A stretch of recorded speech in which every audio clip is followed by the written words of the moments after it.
Chapter 155, Quote the Raven. King's Landing, 299 AC. The Blackfish. They had spent 2 weeks at Casterly Rock, and Bryn Den was delighted to see how well Myrcella and Bran got along. Before they left, they agreed that she would come to visit Riverrun in the near future. He realized he had probably stayed longer than he intended. The thought of going to King's Landing was one he found immensely unappealing, and he had postponed it for as long as possible. Bran, however, was excited to see his brother and sister again. While Bryn Den longed to see his grandniece, he felt differently about the king, the queen, and King's Landing itself. If it were up to him, he would have traveled straight to the Riverlands and started teaching Bran everything he needed to know to be the Lord of Riverrun. But that wasn't an option. Instead, he would have preferred to ride to King's Landing and enjoy the journey. Unfortunately, Lady Jenna insisted they take the next pinnacle ship, and so they found themselves aboard the Lion's Tail, making their way down to Old Town and then on to the capital.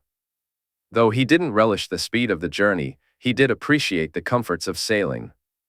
The experience was incredible, and his grandnephew enjoyed it even more than he did. As they arrived at Old Town at night, Bran marveled at the Hightower's flame burning brightly, and he was thrilled when the captain announced they would be staying for a day. Bryn Den showed him the Citadel, the starry September, and the Hightower itself. Bran peppered him with questions about each landmark, and despite his limited knowledge, Bryn Den did his best to provide answers.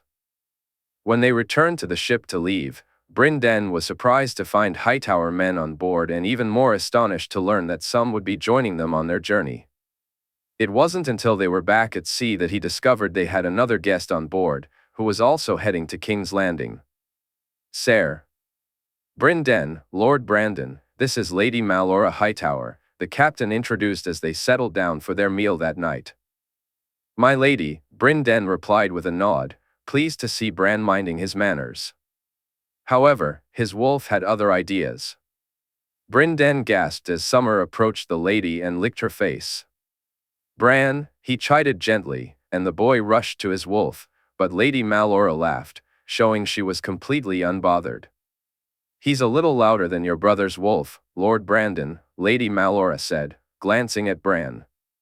You know my brother? Bran asked eagerly. I am well acquainted with his grace and with Ghost. You and I are kin, Lord Brandon, by marriage. Her grace is my niece and is married to your brother, is she not?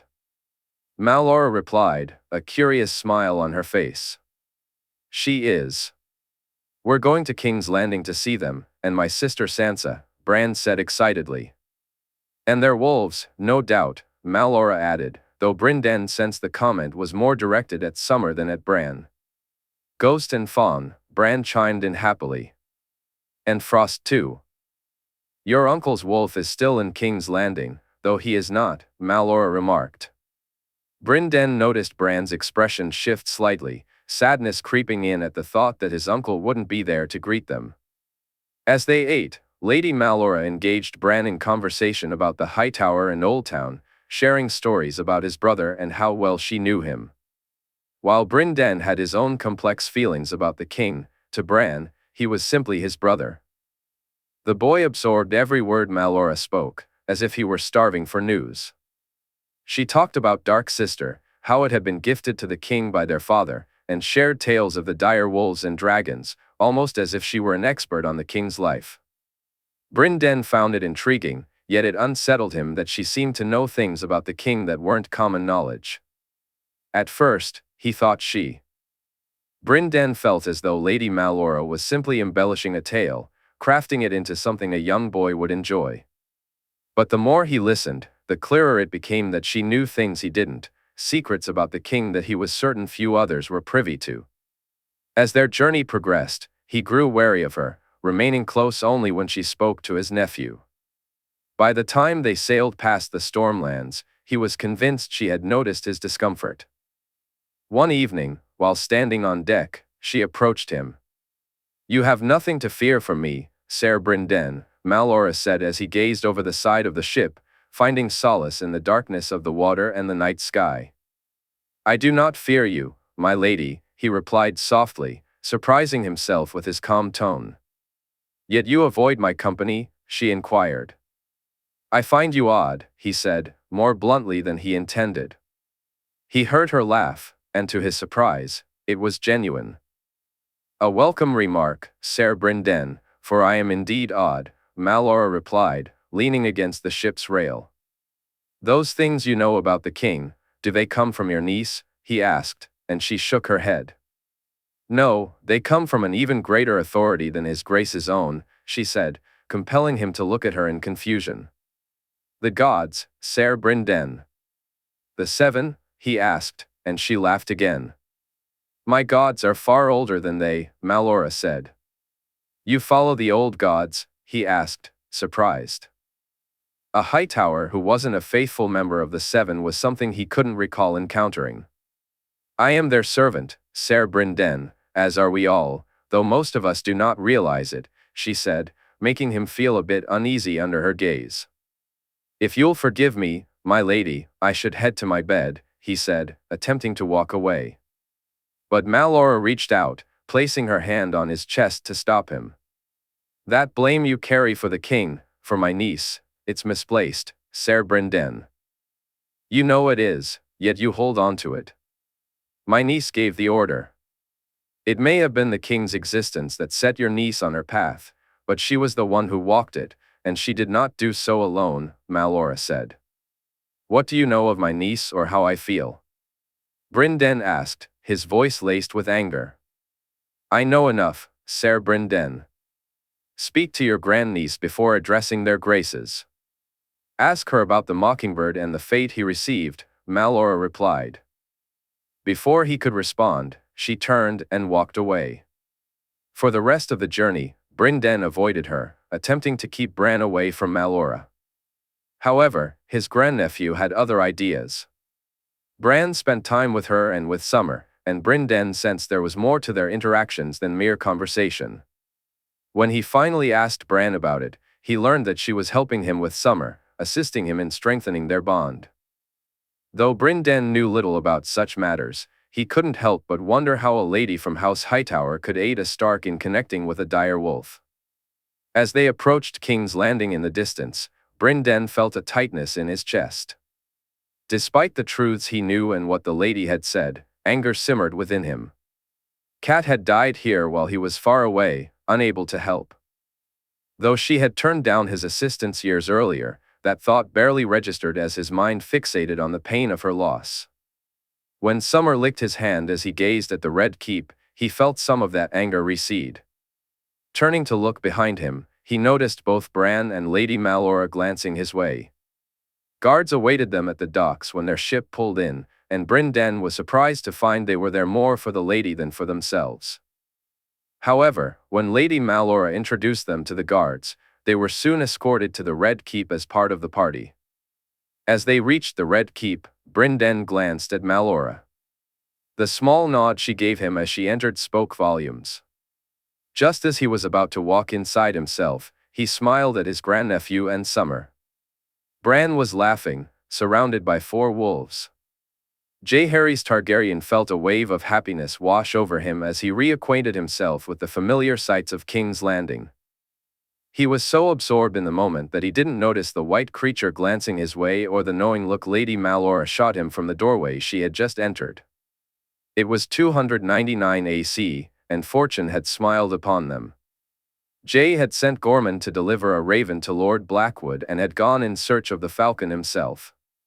To his delight, he discovered that Lord Harold had not traveled far and was not alone. Ser Richard had dispatched his bards after Lord Harold as soon as he left, just in case, and Jay knew he owed Richard a debt of gratitude for that. Warging into the Raven to deliver messages to the men was a straightforward task. Once the Raven had completed its mission, all he could do was wait. Jay watched as the men compelled Lord Harold and his companions to return, first with the threat of the words he had sent in the Raven's scroll and then with a more physical intimidation. With that settled, Jay turned his attention to other matters. He spent time with Joy, gazing into the glass candles, warging, and trying to track down Euron Greyjoy or Bloodraven. Frustration bubbled up inside him when he couldn't locate either of them. He called for Renix, but she didn't respond. His sister was resting on Dragonstone and had refused to come to him. So, instead of flying, he and Joy took to their horses. But Joy didn't let the absence of a dragon dampen her spirits. The two of them raced through the Kingswood, leaving Margaery, Loras, Tommen, and Martin in their dust. Jae was pleased when Margaery chose to ride with them, though Joy insisted on riding her own horse and declared she wouldn't let Margaery win as easily as she had last time. Jae decided to play along with Joy's challenge, much to Margaery's annoyance. "They are so slow," Joy laughed as they crossed the finish line. "That's why I had to put Margie in front of me on Winter," he said, making her laugh even more. "Maybe I should loan her apples?" Joy suggested. He looked at her and shook his head, which only made her laugh harder. "Nah, next time Winter has babes, I'll let her have one of them," he replied. Joy nodded in agreement just as the others arrived, with Loras just edging out Margaery, who Jae was pleased to see was smiling broadly. "How do you two ride so fast?" Margaery asked, her curiosity piqued. Jae simply looked at Joy and winked, prompting a series of giggles as they led the horses to the stream for a drink and a rest. The picnic was enjoyable, though he wished Sansa had come along. He knew Margaery would have liked having her cousins with them. Instead, it was just her and Joy, with the rest of their company being men or boys. Jae found himself wondering if he could encourage more women to ride, or if it was something they truly had to be interested in, like Joy was. He smiled at the thought that soon enough, he'd have another rider to share the experience with. Joanna was almost at the age Joy had been when he gifted her apples, and he looked forward to teaching her just as he had with Joy. "What makes you smile so?"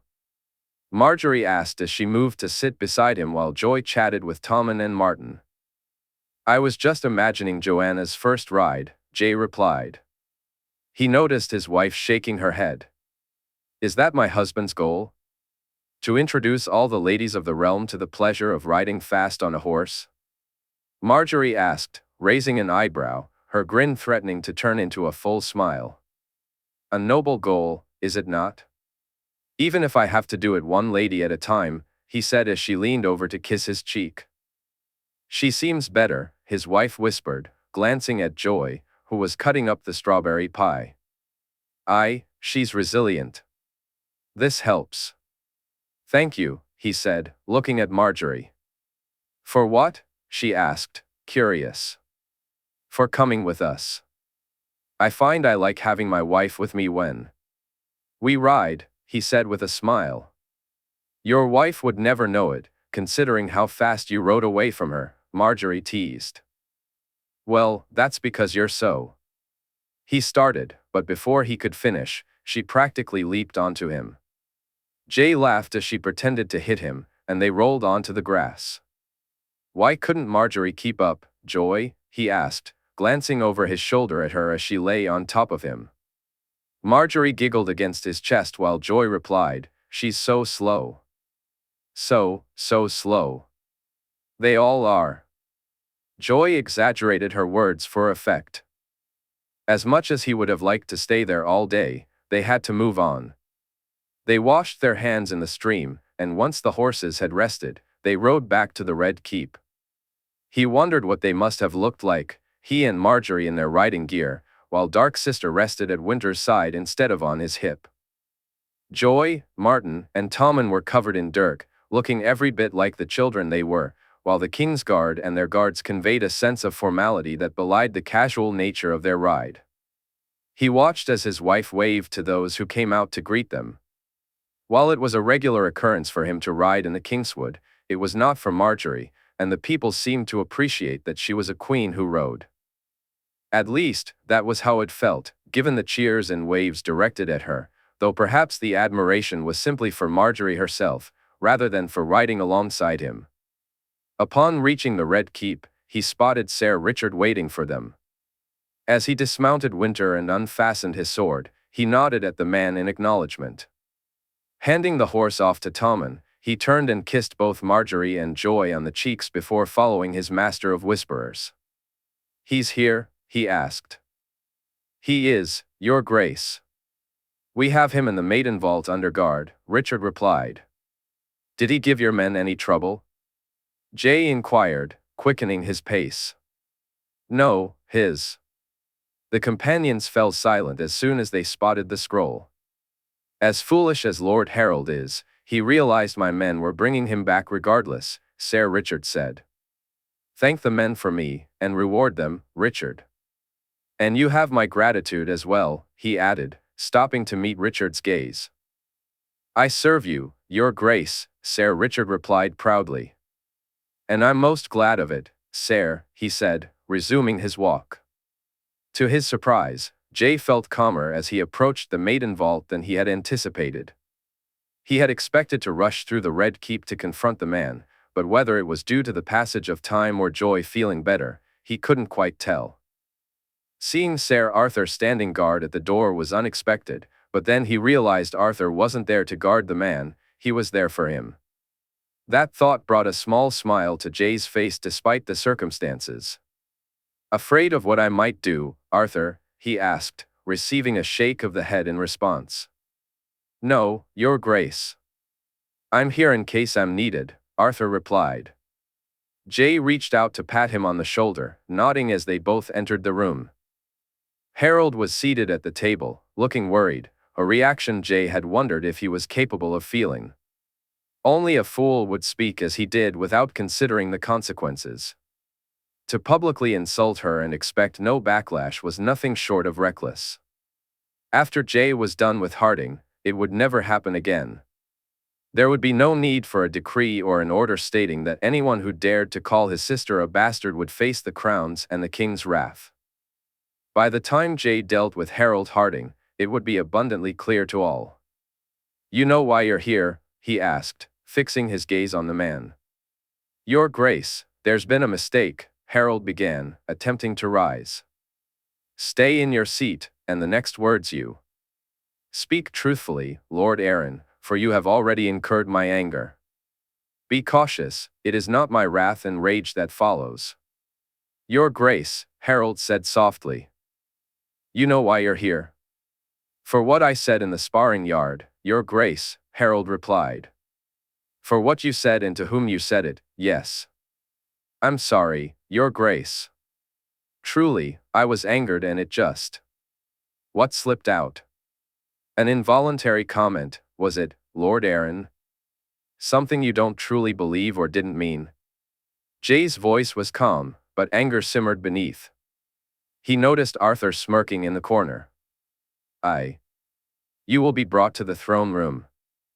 You will apologize to Lady Joy, and it must be a sincere and proper apology, Lord Aaron. One where you acknowledge your stupidity, your idiocy, your lack of grace. Am I clear? You are, Your Grace. A word of warning, Lord Aaron, when you apologize, I suggest you be sincere.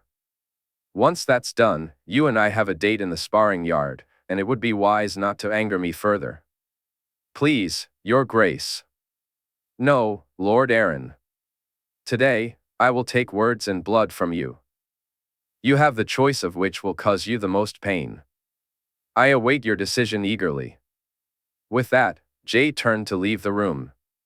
He smiled at Arthur as they walked down the hall. The knight glanced at him, and Jay felt a sense of relaxation wash over him. Too much, sir?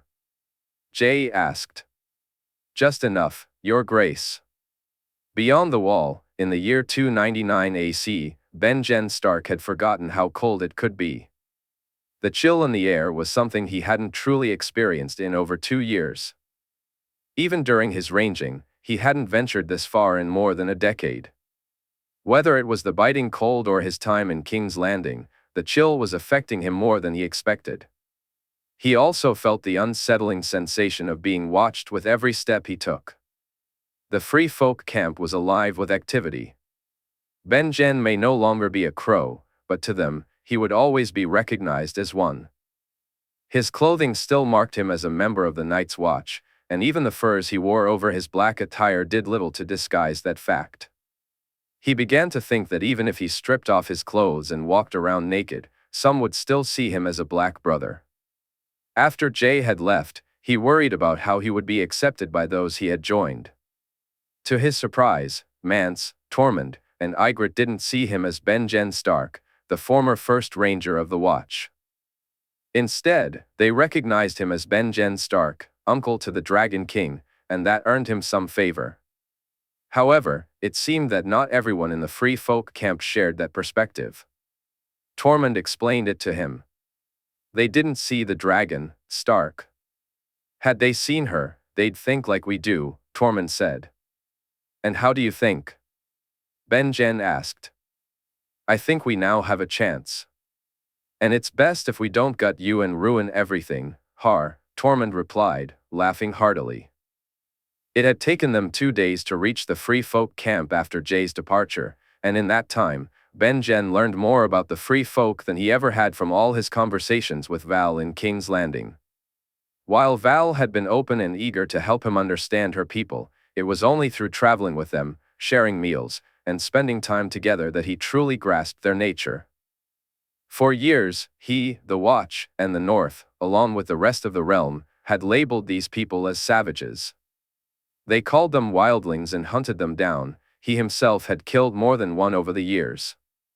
Yet now, sitting and eating with them, the truth became clear. They were people, nothing more, nothing less. He felt a pang of shame for not having recognized that sooner. You really are a grumpy one, Benjen Stark, a voice said, breaking his thoughts. Benjen turned to see Dalla standing behind him. I'm a Stark, it's in our nature, he said, smiling as he did. I need to gather some wood. Will you help me? Dalla asked. He nodded in agreement and walked alongside her, though no one called her queen, to the edge of the camp, where they began collecting loose branches. Here, it didn't matter whether you were man, woman, child, king, or queen, everyone contributed. Despite having a young babe, Dalla played her part, too. After gathering the wood, Benjen noticed Dalla glancing at him more than once as they walked back to the camp. He found a strange comfort in the silence, and if he looked at her just right, he could see her sister in her features. Dalla seemed to pick up on this, and as they neared the camp, she commented, "Why haven't you stolen my sister?" Benjen nearly dropped the wood he was carrying. "I'd rather not be gutted," he replied with a laugh. "She'd only mark you a little, Benjen Stark," Dalla chuckled. He started to say. "You like her, I can see it." "Even my babe can see that," Dalla said, her expression turning serious. "I was a crow since I was 15. Before that, and after, I always kept my oaths," Benjen said, feeling uneasy. "You're no longer a crow, Benjen Stark, and winter is coming," Dalla reminded him. After leaving the wood at Mance and Dalla's tent, Benjen made his way through the camp, searching for the one other man who understood what it meant to be a crow and had sworn his oaths. He found him, though he was not alone. Stannis Baratheon was there, and they hadn't really had a chance to speak since Benjen's arrival. Although he intended to, it had slipped down his list of priorities. Benjen," Stannis said. "I was just telling your brother, or former brother, that he'd do better to come to Hardhome with us than to travel back to Castle Black. Perhaps you can convince him where I could not," Mance said. He turned to Stannis. "You wish to travel back alone?" "If I'm found in the company of wildlings, they'll call me a traitor," Stannis replied. "They may call you one anyway, but given what's out there, you won't make it regardless," Mance said, shaking his head. "How far have you ranged, Stannis?" "A little further north than the Milk River," Stannis answered. Benjen shook his head. "We're at least 3 times as far from the wall as that," he said, glancing at Mance, who nodded in agreement. "Do you think it best I wait until the king's ships arrive?" Stannis asked. "My nephew said he'd send them to us at Hardhome, and he'll meet us there himself." "I think it's for the best that you travel with us," Benjen said, and Stannis nodded. "It's time you told Benjen what you saw, Stannis." "What came after you in the cave that night?" Mance urged as he took a seat. It's for the best I find out, Stannis replied, looking at Benjen. He had heard the story from Mance, Tormund, and Ygritte, but hearing it from Stannis Baratheon felt different. It wasn't that he disbelieved their accounts, far from it.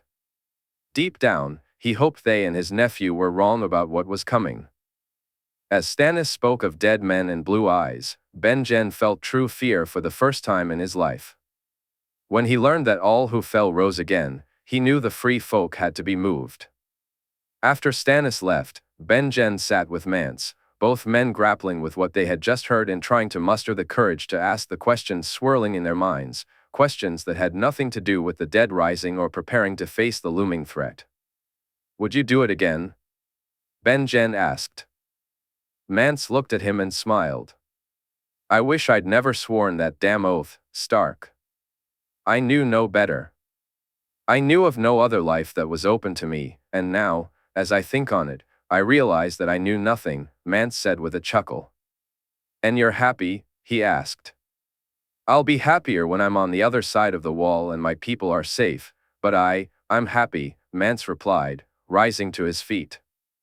He turned to the king beyond the wall, watching as he approached and laid a hand on his shoulder, a small smile on his face.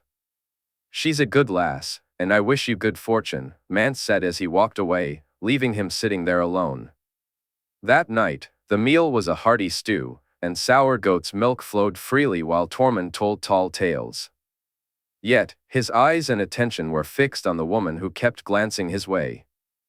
Benjen smiled at her as she got up to walk to her tent, noticing the nod Mance gave him as he rose. He followed her, spotting her in the distance, and smiled to himself as he prepared to do something he never thought he would. Benjen Stark was about to steal a woman and make her his. In King's Landing, in the year 299 AC, Margaery found herself in a surprising situation. While Jae went to speak with Harold Harding, she learned about arrivals that caught her off guard. She had known Brynden Tully and Brandon Stark were due to come and swear fealty before Jae's cousin was named Lord of Riverrun. However, her Aunt Malora had not left Old Town in years, making this news all the more strange. Although Jae had mentioned speaking to her and her grandfather while in Old Town, he hadn't said anything about her coming here. As she spotted Eleanor and Sansa walking her way, Margaery asked her cousin to fetch her aunt and bring her to the rooms she shared with Jae. Sansa walked alongside her, and Margaery could see that she wanted to ask about the ride and picnic. For whatever reason, she felt playful and, instead of the usual formalities, decided to tease her a little. Without prompting, Margaery decided to wait for Sansa to ask her about it. Instead, she chatted about other topics until it became too much, and Sansa finally asked how it had gone. They ride so fast. Were it not something I've grown accustomed to, it would worry me, Margaery replied, prompting a laugh from Sansa. Father always said Jae was much like Aunt Lyanna in that way. Joy seems to be quite similar too, Sansa added. He's now saying that Joanna is almost of an age to join them, Margaery continued, and Sansa looked at her in shock. She's still little more than a babe. Sansa exclaimed. I know. Gods, I fear Lord Jaime's reaction, Margaery said, shaking her head. I imagine he'd feel the same about your own babes, Your Grace, Sansa remarked, then quickly moved her hand to her mouth. Forgive me. As long as you haven't spoken to anyone else about this, Sansa, you must be more careful, Margaery said reproachfully. I will. I'm truly sorry, Your Grace, Sansa replied, and Margaery nodded. She had been waiting for the right moment to tell Jae, having only confided in Sansa and her grandmother. At first, she felt foolish for forgetting to take the moon tea, but then she thought it might be fate that she hadn't.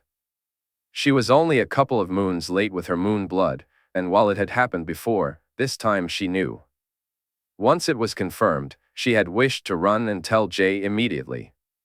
But Jae was beyond the wall, and when he returned, she was so wrapped up in just being back with him and then in what had happened to Joy that she felt the time was wrong. Walking into their rooms, she swore to herself that she would tell him once he dealt with Harding and was feeling better. Have some tea brought and send for my grandmother, she instructed Sansa as she took her seat, her friend rushing off to see it done. Margaery was relieved that her grandmother arrived before her aunt, discovering that she was just as surprised by this visit as Margaery had been. Sansa arrived with the servant, carrying tea, just moments before her aunt made her entrance. Margaery welcomed her to King's Landing, teasing her for not announcing her arrival so they could greet her properly. They had barely settled down to enjoy their tea when Jae walked in. He seemed less surprised to see Malora than Margaery was. "Your Grace," Malora said, rising to her feet, but Jae gently urged her and her grandmother to remain seated. He walked over to Margaery and kissed her cheek before pouring himself a glass of water. "Tea, lovely," he remarked, and she nudged him playfully with her elbow, prompting a chuckle from him. "I was just about to ask my aunt why she decided to visit without any notice," Margaery said, smiling at Malora to convey that her words were not meant as a rebuke. "I'm to travel to the Isle of Faces, Your Grace," Malora replied. Margaery glanced at Jae, who appeared to be aware of this already. "The children await. They speak of you as the lady in the tower," Jae said, causing Malora to laugh. "As true a description as any." "I look forward to seeing them," she said. Margaery found herself torn, glancing between Jae and her aunt but ultimately locking eyes with neither as she and her grandmother exchanged a knowing look. "I had intended to take you there myself or to ask my aunt or uncle to do so," Jae mentioned. "I know, Your Grace. When your brother and his uncle arrived in Old Town on their way here, I felt it was fortuitous," Malora replied. "Bran is here?" Jae asked, turning to her with a small smile on his face. "He and Ser Brynden arrived with me this morning," Malora confirmed. Jae leaned in to whisper in her ear that he would explain everything later. Though she yearned to know about Harding or her aunt, that conversation would have to wait. Instead, her aunt, grandmother, and she began to speak among themselves. Jae listened attentively as the women discussed family matters. He wasn't one to stay quiet, but he chose to let them talk, only interjecting occasionally. Once the tea was finished, he called for Malora to be escorted to her rooms and invited her to join them for dinner that evening. Margaery was looking forward to it, but when Jae then asked her to meet him in the throne room shortly, she found herself wishing her aunt would leave the room sooner rather than later. "Harding?" she asked after her aunt and grandmother had departed. "To apologize and then face me in a spar," Jae replied. "Isn't the apology enough, Jae?" she questioned, and he shook his head. "Words and blood, Marge." "I want them both," he said, and she nodded in understanding. "Malora?" she inquired. "It's complicated. She's the three-eyed raven now, or soon will be. Her gift, her green seeing, is set to expand with help from the children of the forest and the old gods on the Isle of Faces," Jae explained. Despite the seriousness of his words, Margaery burst into laughter, unable to contain herself. She laughed for quite some time, and every time she tried to stop, another wave of giggles would take over. I'm sorry," she managed to say between fits of laughter. "I'm glad I can amuse my wife so, though it wasn't my intent," Jae said, a smile spreading across his face as he watched her struggle to catch her breath. "Perhaps my wife can enlighten me?" he asked playfully. "It's how you said it, Jae. I know it's true, and gods know I've seen enough to realize the world isn't what I once thought. But children of the forest? Three-eyed ravens? It was just too much," she admitted, her laughter fading but a smile still lingering. "When you put it like that," Jae chuckled before leaning in to kiss her softly. "Will you speak to Ser Brynden?" she asked, her gaze fixed on him. "Not now. Let's deal with Harding first, and then I'll talk to the Blackfish and my brother," he replied. "Does Sansa know that Bran is here?" he asked. She shook her head in response. Jae nodded to her before he walked to the door, stepping out of the room for a moment. When he returned, He informed her that he had given Sansa the rest of the day to spend with Bran and her uncle. It was up to Eleanor to help her prepare for her encounter with Harding. Margaery felt a sense of relief at the thought of having Joy and Tyene among her ladies soon. She had suggested to Jay that he invite Nymeria to join them, but he insisted that Tyene was a better fit and would be happier in King's Landing than her sister. Once she was ready, Margaery left their bedchamber and found Jay waiting for her. Together, they walked to the throne room, where all of their Kingsguard stood waiting. She could sense Jay's tension as they walked, and her gentle stroking of his hand helped to calm him somewhat. However, until Harding was dealt with, she doubted he would truly be in a good mood. She wondered if it would take even longer after that for him to be happy enough for her to share her news, though she hoped it wouldn't be much longer before she could reveal it. The throne room was bustling with activity. Jay insisted she take the throne while he stood in front of it with Joy. Margaery watched as he leaned in to whisper something in Joy's ear, then took her hand. She smiled as Ghost approached and settled by Joy's side, both the wolf and her brother eager to see the girl's tormentor brought low.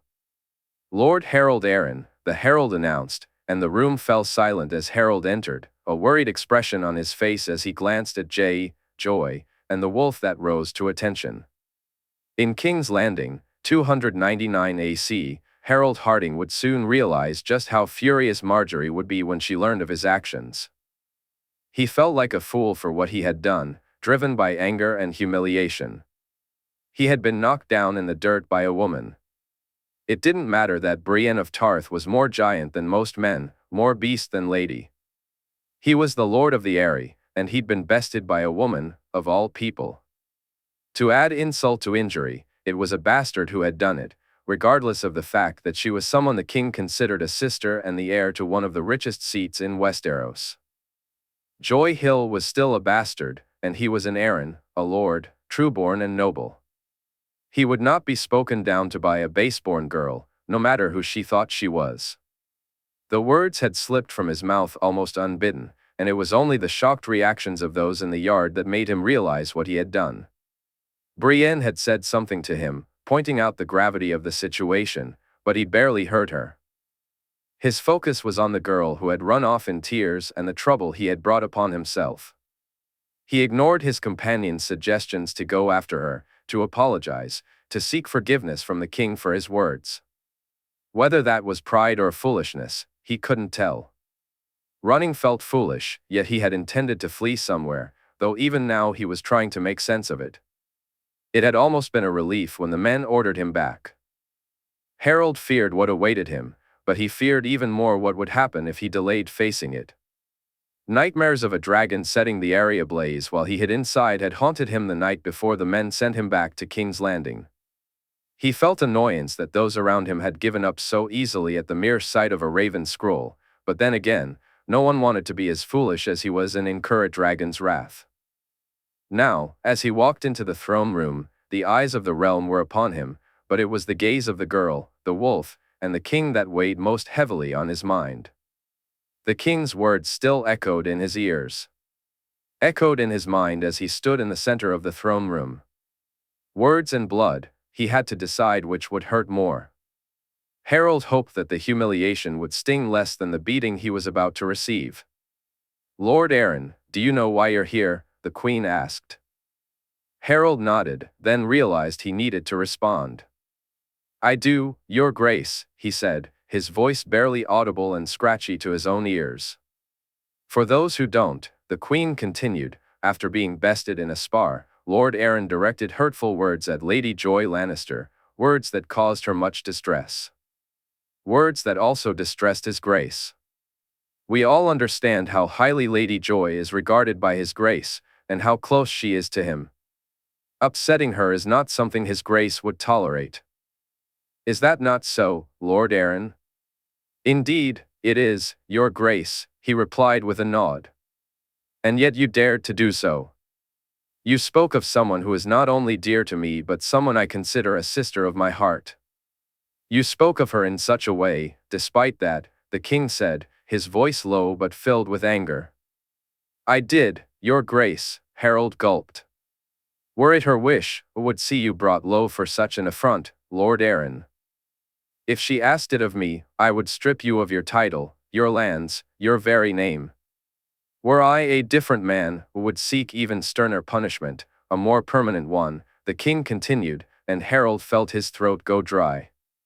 However, she would not wish such a thing, for she is a far better lady than you are a lord.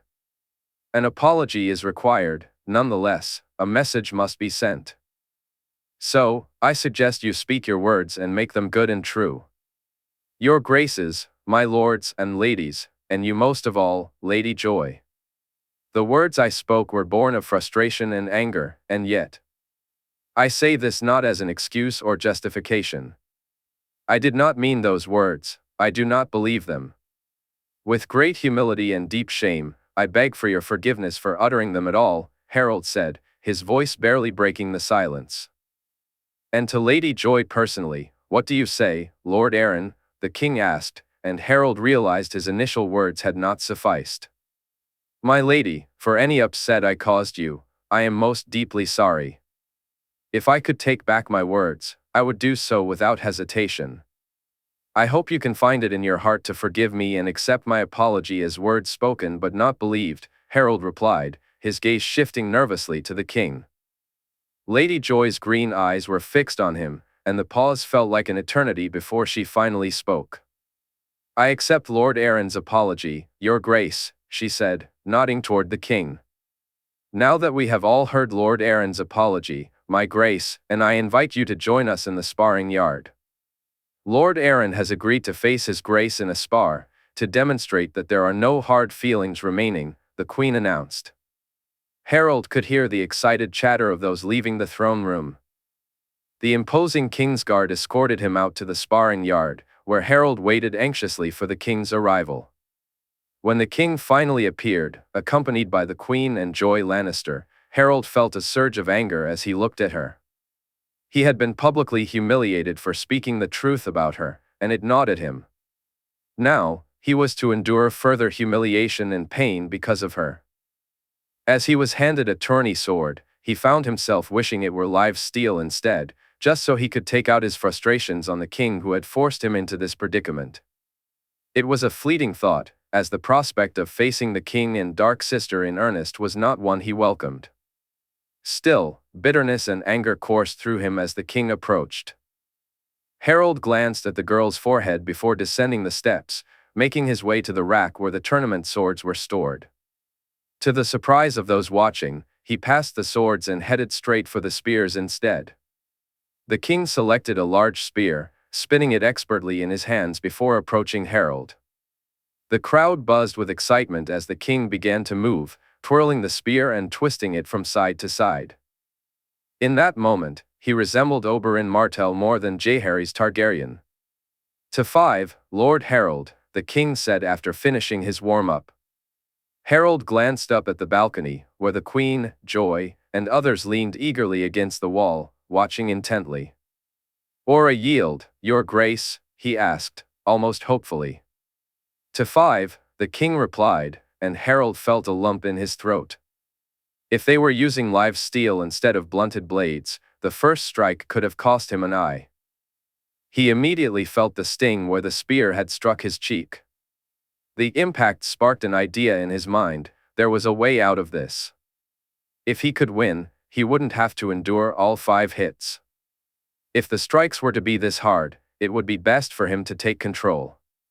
With that thought, he shifted from a defensive stance to an offensive one, swinging his sword at the king. The king deflected each blow effortlessly with his spear, a smile plastered on his face that puzzled Harold. The second hit landed on his shoulder, sending pain shooting down his arm. The king paused, giving Harold a moment to shake off the sensation before attacking again.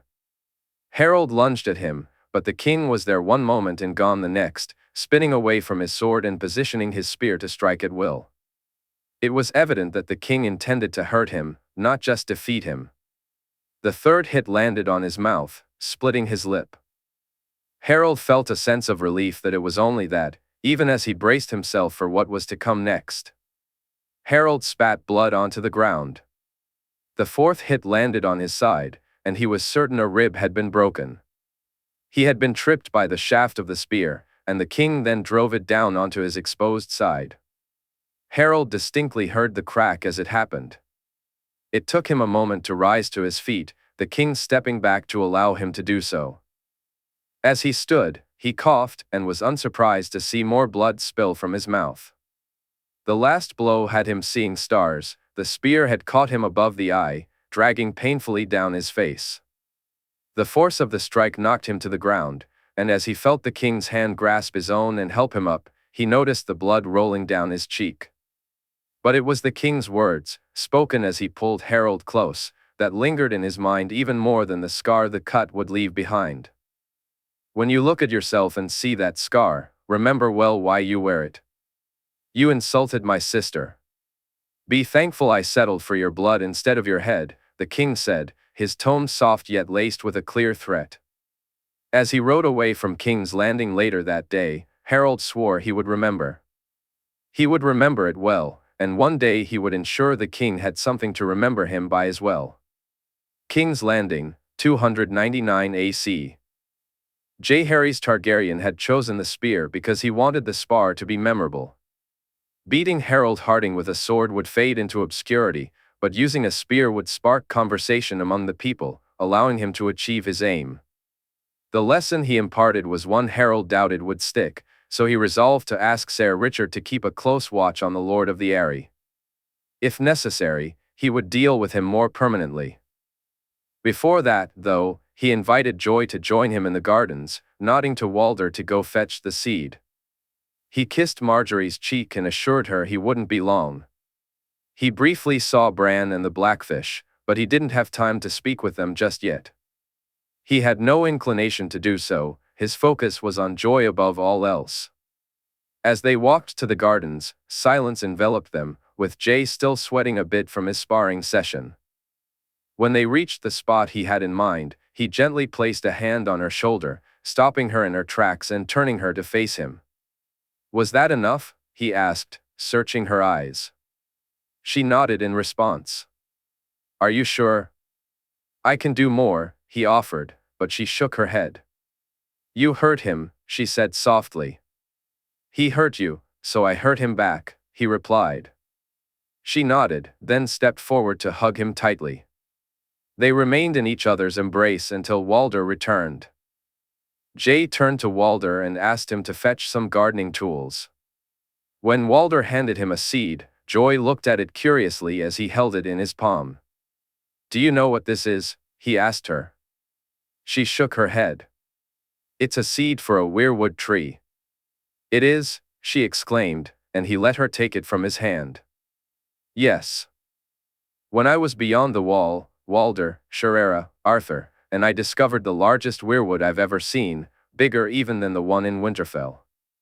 Bigger, for true? She asked, her eyes wide with wonder. Aye, bigger, for true, he said with a smile. When we left, we burned that tree to the ground. Rhaenys unleashed her flames, and now it's no more. Why? She asked. It had gone bad, the magic in it was tainted, he explained. She nodded, absorbing his words. Before we did it, though, I was given many seeds to grow new ones, for here, Dragonstone, Queen's Crown, and many other places. I want you to help me plant this one here. Joy's face lit up with a smile as she nodded eagerly. Walder returned, handing them 2 small shovels. As Jay broke the ground, he allowed Joy to dig most of it. Nodding to her, he let her place the seed into the earth, and together, they covered it up. An oath sworn in front of a weirwood can't be broken. If it is, the gods will punish the man who swore it, Jay explained. Why? Joy asked, her curiosity piqued. Because a man should live up to his oaths, yet not all men do, he replied, meeting her gaze. You do, she said softly. Jay nodded. I do. And I swear another oath here today, Joy, in front of the tree we planted together. Anyone who hurts you, anyone who dares to even try, your brother will hurt them back. I swear it on the old gods and the new. He leaned forward and kissed her cheek gently. Your Grace, Walder interrupted, his voice laced with concern, prompting Jay to turn and look at him. In the air, he spotted Rhaenys, but something seemed off. It took him a moment to realize there was someone on her back. Rising to his feet, he glanced at Walder and Joy, then gestured toward the nearest doors leading into the Red Keep. Take her inside, now, Jay commanded. Your Grace? Walder questioned. Now. Joy, go with Ser Walder, he insisted. She hesitated for a moment, but he urged, Joy, go. Finally, she followed the knight inside. Jay moved from the garden to the largest courtyard, where Arthur, Loras, and Ser Jorah soon joined him. He felt a sense of relief when he noticed that Loras was carrying Dark Sister in his hands. My wife? Jay asked. Is with Ser Barristan and Ser Richard, Your Grace, Loras replied. Sansa? Jaime? Them too, Loras confirmed as Jay turned his attention to the dragon soaring toward him. You should all stay back, he instructed, stepping closer to Rhaenys. Your Grace, Arthur said, concern evident in his voice. She won't harm me. Stay back, Jay reassured them, relieved when they complied. He watched as Rhaenys flew closer, the figure on her back finally coming into view. He was certain now of who he was and who he was not. In body, that man may very well look like. Euron Greyjoy was on his mind, but in spirit, it was Bloodraven, and a smile crept onto Jay's face. The old gods were right, he was coming to him.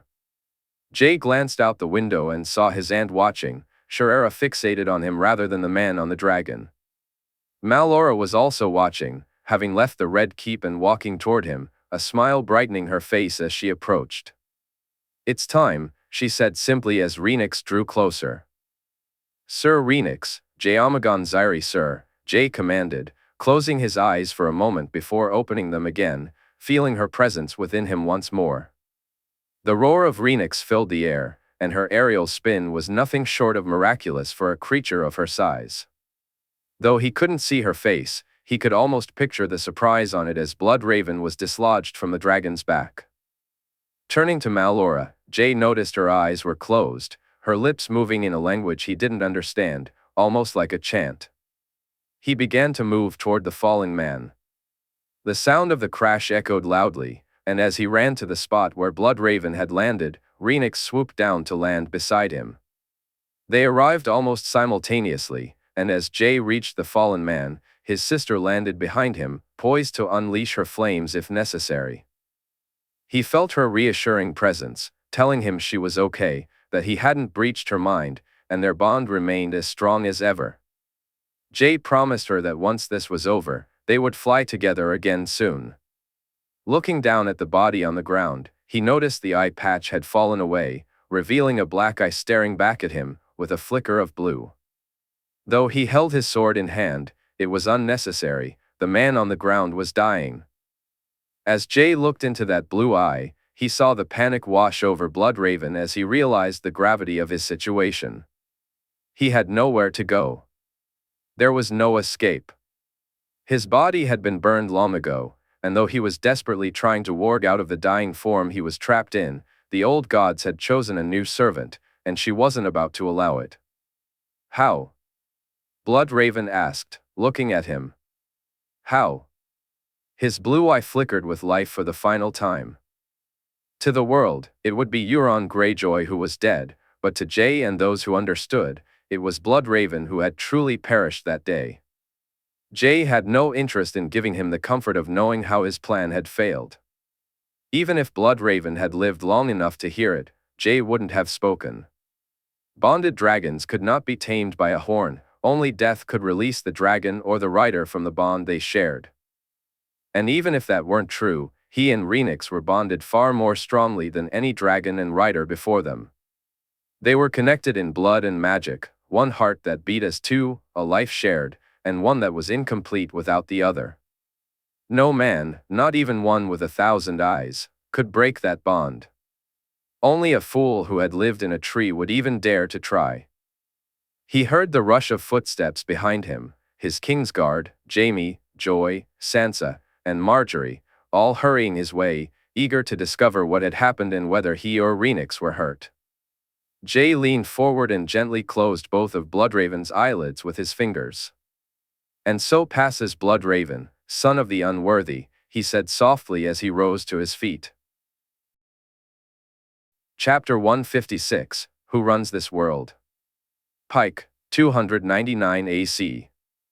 Asha stood on the familiar shores, grappling with the weight of her return. It was difficult to see the islands in their current state, and she feared that she might not be accepted. However, her uncle Victarion had backed her claim, and knowing she had the king's blessing and some of his fleet behind her gave her strength. Still, witnessing the islands and the broken spirits of her people was a heavy burden. The once mighty Iron Fleet was a shadow of its former self. While many ships had survived the attack on the Shield Islands, they had lost brave men there and during the assault on the north. Those who remained were weary, and some had little desire to follow a Greyjoy again, especially one who was a woman. If only she had the backing of the king and queen, it might have been enough to secure her title as Lady of the Iron Islands. Even without her uncle's support, she believed she could have cowed these men into submission. But with his backing, along with the readers and her mother's return to Pike, it became not just easier, but a more willing endeavor. Yet, as she stood before them, promising that the king had plans for them and that they wouldn't be left to languish on their rocks, doubt crept in. "We will rebuild, but not as we once were. No longer will we reave. You've all seen what happens when we face the dragons," she declared, her voice ringing out. "Then what? Are we to starve?" Someone shouted from the crowd. "You would have us on our knees?" Another voice chimed in. "Are we to just sit and wait for the drowned god to call us home? Is that to be our fate?" A third voice questioned. "This king is not the same as the last, nor is his queen. He has promised to help us and set things right. He's promised coin for our rebuilding and supplies so we won't starve. The dragons can destroy us, yes, and you've all witnessed that truth. I've lost family to them just as each of you has. But they did not seek to end me, nor do they seek an end to the Iron Islands." "Ironborn," Asha declared, as one or two of the Ironborn banged their mugs on the tables in the Great Hall of Pike. "And when the crow's eye returns, what then?" shouted one of the drum men, though she couldn't see who it was. "I doubt my uncle can outrun a dragon," she replied, drawing laughter from the crowd. "But perhaps he can. Maybe he'll show up here again, spewing his false promises. Any of you who wish to follow him are free to do so. I won't stop you if you think you stand a better chance with him than with me. But be warned, wherever you go, a dragon will follow. Even if my uncle manages to outrun a dragon long enough to return, he won't be able to escape forever." The response was another round of bangs on the tables. After that, she accepted their oaths of fealty to her and to the king. Although some had pledged reluctantly, they all pledged nonetheless. However, as the weeks passed without any ships from the king, no ravens, and no word, even Asha began to wonder if they had been deceived. It would serve them right, they had attacked the Greenlanders twice and failed. The second time, they had even invaded the lands of the king's own kin, and Theon had gone so far as to attack his sister. Euron had only made matters worse by assaulting the queen's own people. If they were left to rot and starve, they would truly have no complaints. Yet, in her heart, she felt a twinge of betrayal at those thoughts. She had believed in both the king and the queen. Asha had heard the tales of their deeds in King's Landing, stories both current and from many years past. Tales of a boy and girl who sent food, blankets, healers, and even toys to the poor of King's Landing. While in King's Landing, she hadn't been able to leave the Red Keep, but she had heard those stories, just as she had in the north. So it stung a little to feel that they had betrayed her when they had no need to, and she cursed herself for having believed in them. As days turned into weeks and weeks into moons, They made the best of what they had. Asha began to prepare for a voyage to Essos to arrange for food purchases. Unfortunately, their limited gold and coin wouldn't stretch far, and whispers of needing to reeve for survival began to circulate. She recognized their desperation, and she, along with the reader and her uncle, felt the weight of the consequences that loomed should they resort to such measures. It bought them time, but that was all. Just as she was ready to set sail, a sight caught her attention. Larger sails appeared on the horizon, revealing a small fleet of ships. The dragons? Victorian asked as they stood on the hill overlooking Lordsport. Aye, the dragons, she replied, trying to maintain her composure, though her heart raced a little faster. It took time for the ships to dock, and Asha worked diligently to clear space, hoping they had come for the supplies she anticipated. 2 pinnacle ships and a dozen others flew the flags of House Redwine and Hightower. To her surprise, it was one of the Valerians who seemed to be in command. Oraine Waters, the bastard of Driftmark, was leading one of the pinnacles, much to her astonishment, and appeared to oversee the fleet as well. She suspected his brother, the master of ships, had placed him in such a prominent position. Lady Greyjoy, Oraine said, bowing politely as he descended the gangplank. Lord Waters, she replied, focusing on him and resisting the urge to glance at the men carrying large sacks onto the deck. Their graces have tasked me with ensuring the first shipment of winter supplies is delivered.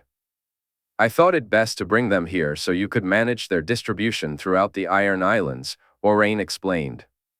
Asha nodded, catching Victorian's glance toward the pinnacle ship. Men are moving on its deck, Asha observed. I thank you, Lord Oraine. Do you need help from my men to unload your ship? That would be most welcome, my lady. I'll inform the other captains that you'll be sending men to them as well, Oraine replied. Other captains? Asha asked, glancing at the other ships. Each ship is carrying supplies, my lady, not just my own, he explained. It took all her strength not to hug him. The small smile she offered was all the emotion she felt comfortable showing in public. It took them almost a week to unload the supplies: grain, flour, fresh fruits and vegetables, and salted meat. There were even barrels of ale and wine, which she noticed her men eyeing with interest. As they unloaded ship after ship, more and more people from Lordsport gathered to watch. Asha listened as prayers of thanks were offered to the drowned god, for the king and queen, and for her as well. They held a celebration of sorts for the sailors and captains of the ships, and Asha was pleasantly surprised when nearly all the men who delivered the supplies agreed to attend. She expressed her gratitude, and loud cheers erupted when they announced that more supplies were on the way, ensuring their winter stocks would be fully replenished, just as the king and queen had promised her. Asha smiled at Oraine's choice of words, making it clear that, without her, the outcome for the men and women of the Iron Islands could have been quite different. When she cornered him to ask why he had said that, she was taken aback, even after he turned down her advances. It's not that I don't find you attractive, my lady, he explained after she had tried to kiss him and he gently stopped her. If this were a different time, I'm certain my resolve would not be so strong. However, my heart belongs to another, and I cannot. She's a lucky woman, Asha said with a laugh. You're prettier than most ladies I've seen, even those in lists. She was glad to see him join in her laughter. It is I who am lucky, my lady, Oraine said, a warm smile on his face as he seemed to think of the lady he cherished. Will it be you who returns? She asked, taking a sip of her ale. I do not know. I accepted this task only because of circumstances, Oraine replied, his gaze drifting down to his drink, sadness evident in his tone. Circumstances? She inquired, curiosity piqued. A long story, my lady. Suffice it to say that whether it's me or someone else, another shipment should arrive in the next few moons. Their graces are eager to show your people the benefits of both your rule and their own. They will, they have. I would ask you to give them my thanks upon your return, she said softly. I shall do so gladly, Orain replied, smiling in a way that made him look incredibly handsome to her. The ships departed the next day, and Asha spent weeks dividing the supplies and sending them to the other great houses for distribution. She also spent time with her mother, who was coping as best she could with the losses of her husband and son. Asha suspected that her mother grieved far more for Theon than for her father. One night, as Asha left her rooms, the last lingering shadow over her rule finally faded away. She had been summoned to the Great Hall, where her uncle sat with the reader, both men looking expectantly at her as the maester held a raven scroll. Seeing the three-headed dragon on it made her as eager as they were to read it, and she smiled, pleased that they hadn't opened it without her. It was a small gesture, but it confirmed that they both considered her to be in charge. From the king? The reader asked. Aye, the hand has signed it, but I'd wager the king's words, she said, smiling as she picked up a mug of ale and drank it down, filling it again once she was done. And? Victarion asked impatiently. Euron is dead, Asha announced. Her uncle looked at her in surprise, then smiled broadly as she handed him the raven scroll. Thank the drowned god, the reader exclaimed. As he lifted his mug, she smiled and said, thank the dragons, before taking a sip of her ale. The wall, 299 AC, Quentyn Martell found it a cold and bitter place. Even at night, the wind seemed to chase him wherever he walked. No matter how many furs he wore or how close he stood to the fire, he could never seem to shake off the chill. It was only when he was drunk that the cold ceased to bother him. To his annoyance, though, he wasn't allowed to indulge as much as he wished. His duties often kept him from drinking to his heart's content, and more than once, he'd been too inebriated to find his way back to his rooms. One such night had cost him a toe. This time, he felt he was risking something far more precious. You were lucky your brothers found you. Had they not, you might have lost your, well, you know, Maester Follard said, examining him. I might as well lose it, Quentyn replied bitterly. It's not like there's a woman here to use it on. No, but trust me, brother Quentyn, you'd miss it far more than that toe I had to cut off, the Maester countered. Quentyn fell silent. He sobered up quickly enough and was helped to the sleeping quarters, once again feeling the indignity of lying beside other men instead of in his own bed. Even though he knew it was warmer and had spoken to more than one man who had given up the privacy of their own rooms to sleep among their brothers, he still felt it beneath him. If his father were alive to learn of his fall from grace, the shame would surely kill him. Yet, given that it was his father's actions that had led him to this predicament, Quentyn couldn't help but feel he deserved to suffer. The next morning, he broke his fast and spent the day doing the menial tasks assigned to him. He felt little more than a servant, fetching hot water, ensuring the beds were warm, serving meals, and even taking his clothing to be cleaned. If it were the Lord Commander. Quentyn thought that if he served well, he might earn some respect from the other black brothers. Being a steward would indicate he had some favor from the man in charge, but instead, he found himself serving a simple ranger. When the ranger traveled beyond the wall, Quentyn would just be reassigned. This situation grated on him, just as it had when he was placed among the stewards instead of the rangers, unlike so many other Dornishmen. He was their prince, yet men who had once bowed to him were now held in higher regard. What stung the most was the lack of respect they showed him. When he spoke of his plans, they dismissed him as if he were nothing. This became painfully clear when the man who had sent him here arrived. Look at him with his armor and sword. If it weren't for his dragon, he'd be nothing, Quentyn remarked as Jaehaerys Targaryen walked into the yard. He does have a dragon, though, and he knows how to wield that sword, Ser Simon replied. And he has the sword of the morning at his back, added Ser Ryan. Not to mention the giant that walks with him, Ser Simon chuckled. Are you afraid of him? Of him and the men with him? Quentyn asked, his anger rising. I fear a dragon's rage, my prince.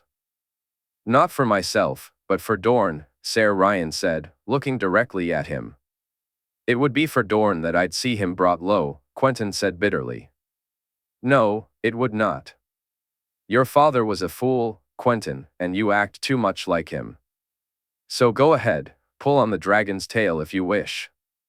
I won't mourn you when you fall, just as I haven't mourned your father for the folly he had me play my part in, Sir Simon said, glaring at him. Are you a craven, sir, or are you simply no true Dornishman? Quentin retorted. It was only Sir Ryan's intervention that prevented him from ending up spitting blood instead of bile. Next time you question my courage, boy, I'll see you in the ground, and then you can ask your father. How does it feel to be bowed, bent, and broken? Sir Simon said, turning to walk away from Quentin. That was uncalled for. You still act like a petulant boy. Accept your fate, Quentin, and make peace with the fact that you will die surrounded by ice, never to see the sands of Dorne again, Sir Ryan added as he followed Simon's lead, departing without a backward glance. Quentin had vowed to accept nothing.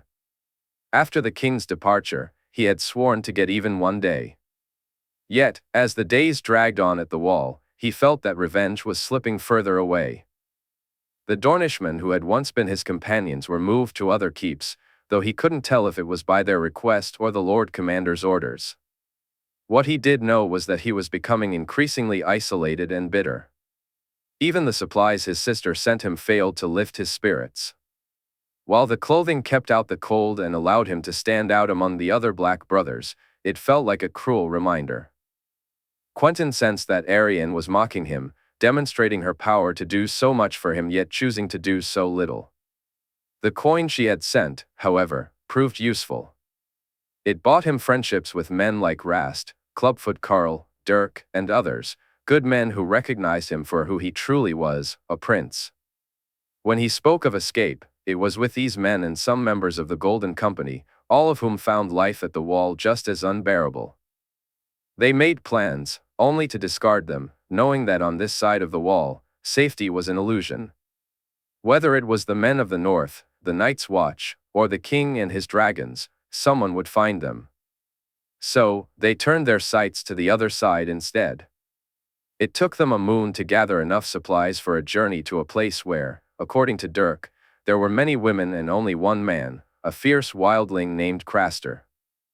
On the night of the full moon, they readied their plan, confident in their numbers against him.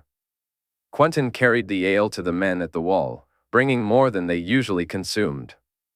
They needed the men drunk enough to avoid being noticed. Rast and Clubfoot Carl would handle the gates, but Quentin wished they could use horses. Instead, they would have to travel on foot behind the wall, a prospect he dreaded. Are they drunk? Dirk asked as Quentin hurried back from the lift. I, Carl, Rast. Await us.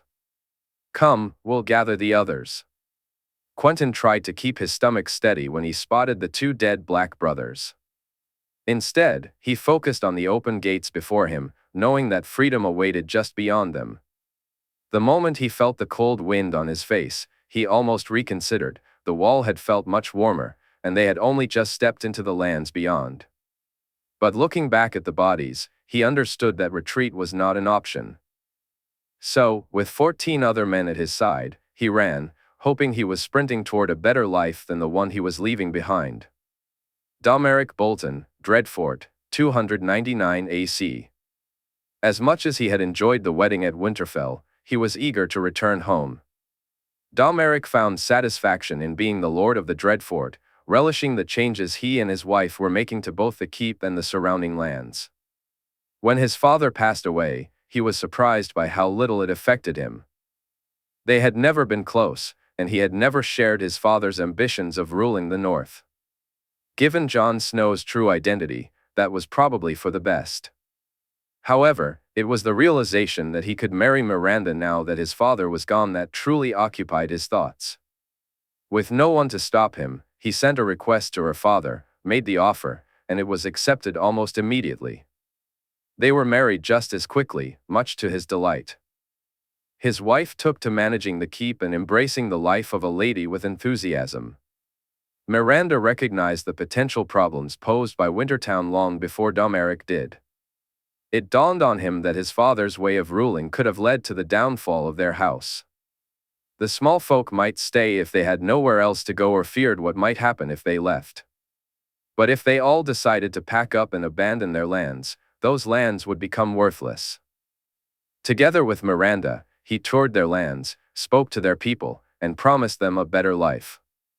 Just as Wintertown offered them a future, so would the Dreadfort. He assured the men and women under his protection.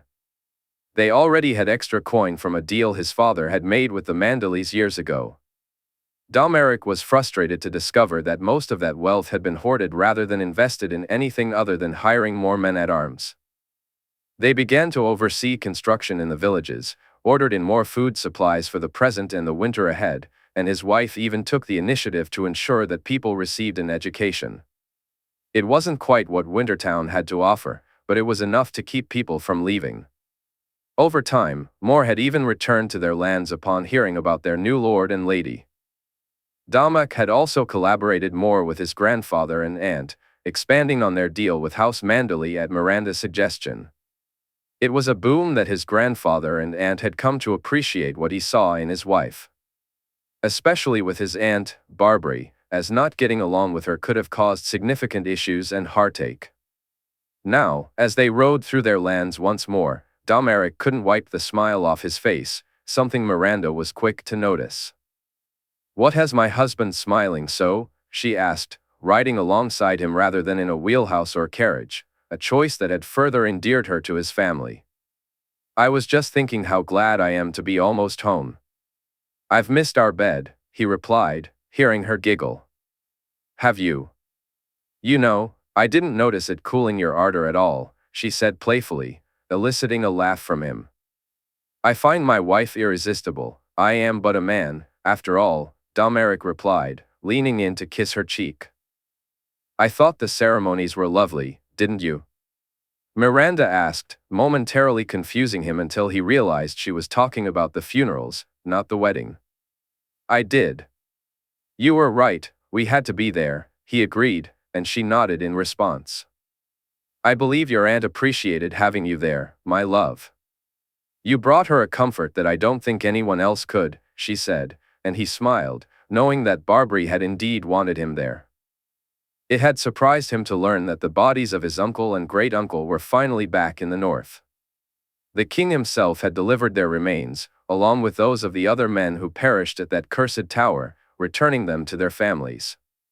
When Miranda suggested they ride to the Rills in Barrow Town to see them laid to rest, Jaehaerys had hesitated. Although it wasn't fully winter yet, the weather was turning colder, and the journey from Winterfell to the Dreadfort was long.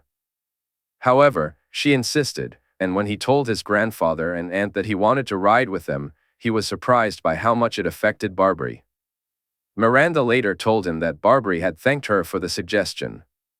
They held 2 solemn services in the God's Woods, and then both bodies were buried with their families.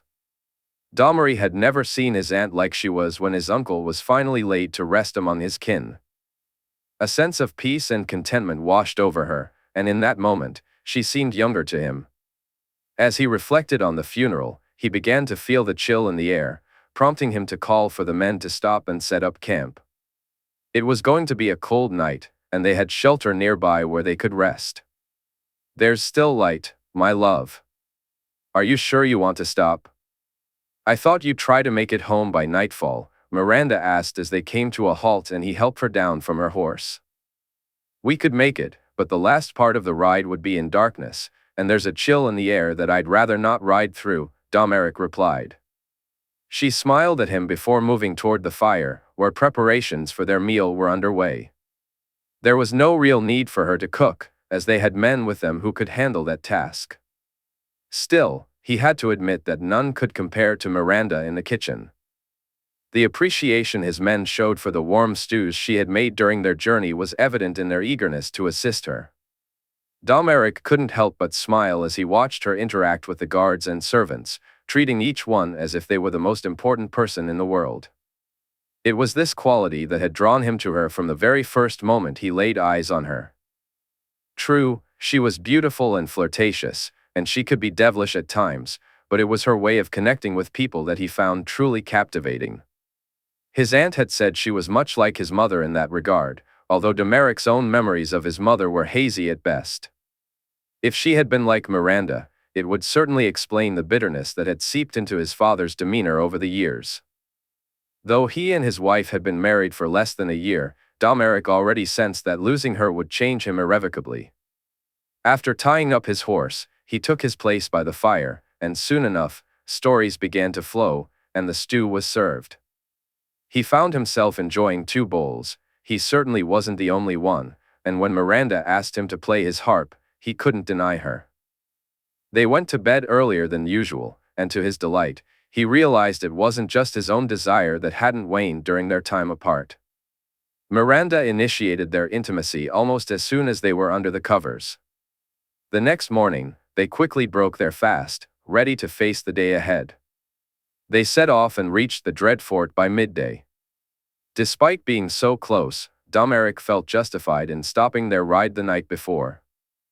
However, when he was welcomed by Steelshanks Walton, who wore a sour expression, uncertainty crept in. "Welcome back, my lord," Steelshanks said. Dameric scrutinized him, sensing something was amiss. "What is it?" he asked, and the captain of his guard motioned for him to follow. "A few of our men attacked some girls in the village, my lord. 2 were raped, and 1 was killed before we even heard. I sent the men out, and we caught them, but we lost a couple of good men in the fighting." "Which men?" Dameric inquired. "Sour Allen, Luton, Skinner, and Grunt. There were others too, but we killed them while capturing these 4, Walton explained. As they arrived at the cells, Dameric saw the men huddled against one wall, trying to find warmth. The 4 of them begged for mercy, pleading to be sent to the wall. The sight disgusted him. Although he knew he should offer them the choice, he couldn't bring himself to do it. Turning away, he called for men to be sent to the village and for the families of the victims to be brought to him. When he spoke to Miranda, she agreed, and although it took another day, the families eventually arrived. Dameric watched as Miranda spoke to them, and then he saw the men who had raped and killed their loved ones being dragged out into the cold morning air. "These things have taken much from you, and nothing I can say can make up for that," he began, his voice resonating with authority. "By rights, men should be given the choice to forfeit their lives or their freedom, but these are not men. These are animals, and animals have no rights." "Please, milord, mercy," one of the men called out. "Mercy," echoed a few others, but Dameric could see the expressions on the faces of those they'd wronged. They were anything but merciful. "I'll give you the same mercy you gave those girls, none," he declared as the first man was bent over the block. 4 heads fell. He ordered them to be displayed on pikes, then turned to address those gathered in the courtyard. "My father no longer rules here. While he may have allowed such acts to go unpunished, I will not. Any man who harms or seeks to take advantage of the people under my protection will meet the same fate. Learn this lesson well, or it could be your head I remove from your shoulders." With that, he nodded at the families of the victims before making his way back into the keep. A few moments later, Miranda entered, finding him seated at his desk in his solar. Dameric appeared calm, but she could sense his distress as she settled onto his lap. "Did you give them coin?" he asked. "I did. They were surprised by your generosity and that they received justice," she replied. "I am not my father," he said firmly. Miranda kissed him gently. "No, you're a better man than he was, and you'll be a better man to our child too," she assured him, her eyes sparkling with warmth. Dameric's gaze widened as it traveled from her eyes down to her belly. "For true?" he asked, his heart racing. "Maester Tybalt confirmed it this morning," she said, and he kissed her deeply, overwhelmed with joy. A babe, a son or daughter, his lineage would continue. He found he couldn't wipe the smile off his face for the rest of the day. The life he now led was the one he had wished for, a life he had feared would never come to pass. He was the lord of the Dread Fort, a married man, and soon to be a father. What more could any man ask for? Meanwhile, in Highgarden, in the year 299 AC, Sir Garland felt out of place. He was not cut out for this: paperwork, overseeing supplies, ensuring stocks were high and that they were prepared for winter. Garland should be with his men, ensuring they were ready for whatever challenges lay ahead. Technically, he was the Warden of the South. True, his father still held the title, but Garland could override his orders if they conflicted with his own. The warden should not be bogged down with grain, fruit, and wine. He had discovered that his father was not the one who truly handled such matters. Garland couldn't help but feel overwhelmed. True, he had known Willis, and his grandmother had practically run the Reach, but he had thought his father did more than he actually did. Instead, it seemed his father was merely a figurehead, the public face of the wardenship, just like the Lord Paramount.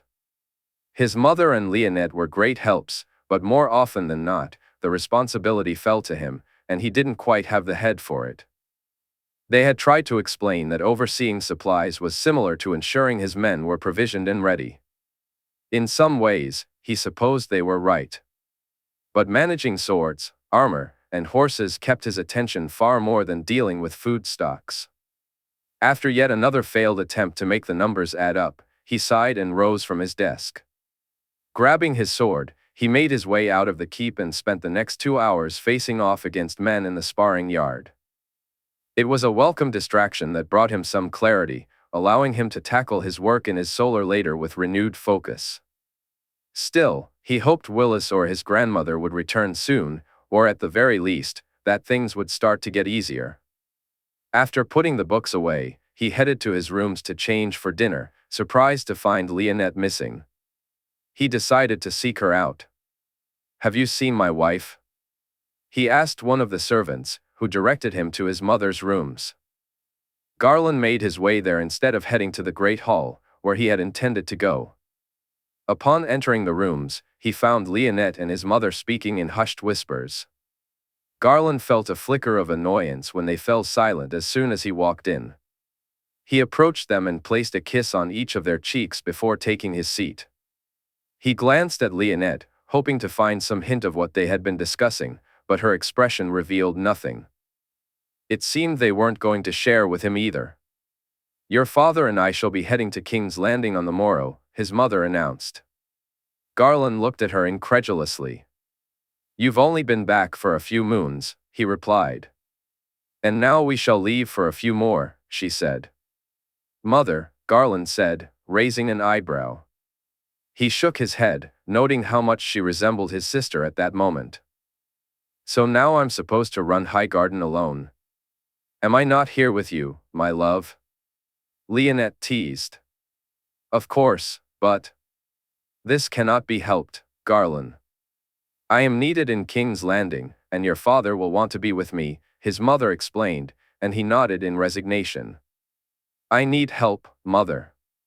Please speak to grandmother or Willis. I can't do this alone." "I'm just not cut out for it," he said, shrugging his shoulders. "I will speak to your grandmother, though I doubt either she or Willis will be returning anytime soon," his mother replied, and he sighed.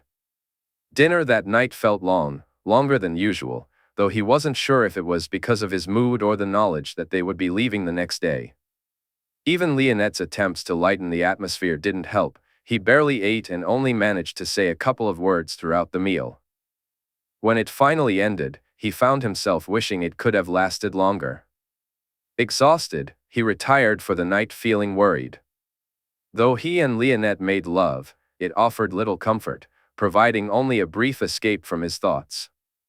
The next morning, as they said their goodbyes, his mother and father departed with a large retinue, and Garland felt a pang of abandonment. Surprisingly, when he settled down to work that day, he found it somewhat easier than usual. The books, the sums, ordering supplies, and writing missives all seemed to hold his attention longer than they typically did. However, his mood remained unchanged. During lunch with Leonette, she dominated the conversation, which only frustrated her further. Eventually, this led him to uncover the reason behind his parents' sudden departure. "By the 7, are you even listening to me?" Leonette said, exasperated. "What? I Garland, what's wrong, my love? She asked, moving closer. Palla moved to sit beside him. It's nothing. Mother and father, they know I'm not cut out for this, yet they leave anyway. It's frustrating, he said, taking her hand in his. I know, my love. They had good reason, especially your mother, she replied gently. What reason? He asked, and she smiled before kissing his cheek. You're soon to be an uncle, Garland. Margaery is with child, she said, and a smile spread across his face. For true? He asked, his eyes lighting up. She nodded. Have they announced it to the realm? No, I believe they want your mother and father there before making a public announcement. This news lifted his spirits significantly. Although he still felt unsure about managing the Reach, he realized it was now his responsibility, at least for the time being. In King's Landing, 299 AC, Palla gazed at the new dresses and called for her friends. Mara and Elise rushed over to her, eager to see the chests she stood in front of. Before they could grab one to try on, Celsa approached and halted them.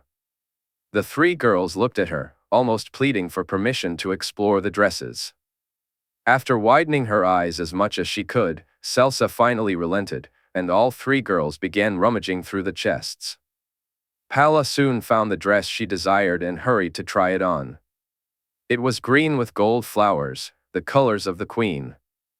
As she slipped off the dress she was wearing and put the new one on, she was delighted to find it fit perfectly. She knew Celsa would have adjusted it if it hadn't, just as she had with the dress now lying on the floor. Palla quickly picked it up and placed it on her bed before Celsa could see it. Once she was ready, she rushed to the looking glass and stood in front of it, smiling at her reflection. She thought she looked so very pretty in her new dress. Her brown hair and golden brown eyes stood out beautifully, and even at just 7 name days old, she felt like a queen. Palla felt like a lady in her new dress. Celsa would tease her, saying she looked like the queen, but deep down, Palla knew that no one could match the queen's beauty. After all, she had met the queen more than once. True, it had only been twice and just briefly, but during one of those visits to the orphanage, the queen had asked Palla and her friends what they wished for. Some had called for dolls, while others asked for more candied fruits. When it was Palla's turn, she surprised herself when she spoke up. A pretty dress like yours, your grace, she said softly, almost a whisper. What was that, sweetling? The queen asked, and Palla felt a rush of nerves. She wanted to run and hide, but the queen's gaze was gentle, encouraging her to respond. Knowing she should speak, Palla repeated, a pretty dress like yours, your grace, this time with more confidence. When the queen smiled at her, Palla couldn't help but smile back. Never in her wildest dreams did she think her wish would come true, but just a few days later, the kind man known as Ser Kisses arrived with several others, carrying chests. To Palla's delight, inside were dresses, one of which was her size, or would be once Celsa fixed it. Although it was blue instead of the green she had hoped for, it was still the prettiest dress she had ever owned. Well, that wasn't entirely true, it was really the only dress she had ever owned, and now she had two. This new dress was similar to the queen's, and Palla vowed never to take it off. Or maybe she would, if more dresses came, she thought with a giggle. Look, Palla, it's so pretty. Elise exclaimed, twirling in her own dress, with Mara soon following suit. So is yours, Mara, Palla said, making the younger girl beam as they each took turns in front of the looking glass. Girls, come. It's time for your lessons, and the queen has sent more of those candied fruits you all love so much. So do well, and each of you may receive one. Before you head to bed tonight, Celsa said. Palla wasn't as excited about the lessons, reading, writing, math, and learning to sew. The last one she enjoyed, as she dreamed of one day making or mending beautiful dresses like Celsa could. However, she did look forward to the candied fruits when they arrived, so she paid close attention during lessons. When she caught Celsa smiling at her, she felt hopeful that she might be one of the lucky ones to receive a treat before bedtime. But sleep was far from her mind when the hour came. Celsa had told them that both the king and queen would be visiting in a few days, and Palla couldn't help but hope that the ghost would come too. He was soft and cuddly, and he never bit when you rubbed his fur. Eventually, her eyes grew heavy, and she knew she was drifting off, the excitement of the day finally catching up with her. A small smile graced her lips, one she wore most nights as she dreamed about what tomorrow would bring.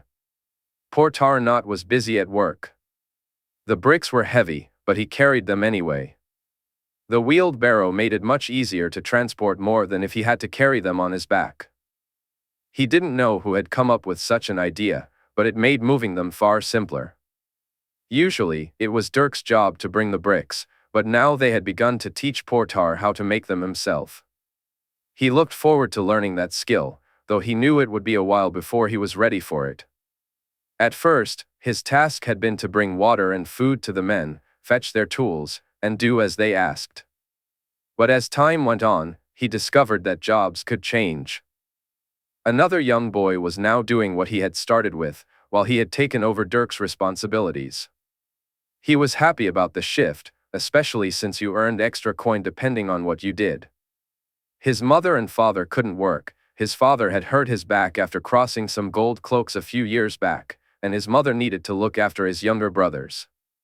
Portar was the oldest of his siblings, just shy of 14. It fell to him to earn money for the family. In his younger years, he had resorted to pickpocketing to make sure they had food to eat, long before the new king and queen took the throne.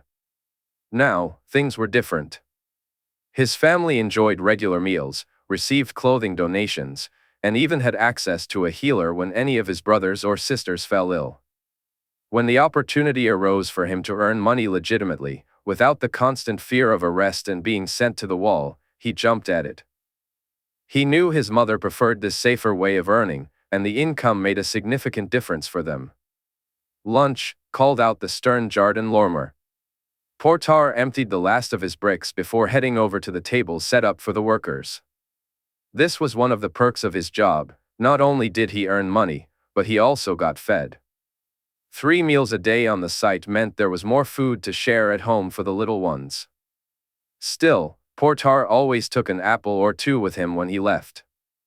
He wasn't alone in this. At first, when Dirk suggested it, Portar had hesitated, thinking the job was too good to risk losing over a couple of apples. But when Jarden explained that it was expected and part of the reason for the generous portions, Portar realized it was true. "Stew. Gods, look at that," Dirk said, taking a seat beside him. The bowl of stew in his hand looked piping hot, and the large chunk of bread beside it was tempting. Portar hurried to grab his own, soon dipping the bread into the warm stew, savoring the delicious flavor. Once they had eaten, it was back to work, and the day flew by. They paused for dinner, and afterward, Portar waited for the man to come with their wages. He had expected payment only upon completion of their work or perhaps some advance, but to his surprise, each man received their pay daily. A few coppers for fetching the tools, a bit more for wheeling the barrow, and even more for making the bricks. Portar noticed that some men were even receiving silver stags. He didn't begrudge them. After all, they were doing the most dangerous work, high up on the building, far above where he stood. For now, he was content with his few coppers and tried not to let jealousy creep in as he watched Dirk. His friend smiled and reassured him that in a moon or so, he'd be earning the same as Portar. This thought made Portar hope that the moon would pass quickly. As they prepared to head home, he noticed something in the sky. The white dragon soaring above their heads had become a familiar and welcome sight for everyone on the site. It was a symbol that the king was in charge and a reminder that the life they now lived was here to stay. Portar glanced around at the smiling faces of some of the men as they watched the dragon fly toward the dragon pit. He had ventured there himself a few times, eager to see the dragon up close, well, as close as he dared. He was even lucky enough one day to witness the king himself climb onto the dragon's back before it took to the sky. "Come on, the day is done. Let's go home," Dirk said, as Portar watched the white dragon disappear from view. "Aye, the day is done," he replied, tucking his coin into his pocket and following Dirk as they walked through the streets on their way home. Rhaenys found the wall to be strange. She sensed how much Regal didn't want to cross it, so she made sure Jae let him fly back to Sandorix. But she felt differently. She longed to fly over the wall, filled with an eagerness to explore the lands beyond. After all, it had been her who wanted to go to Valyria.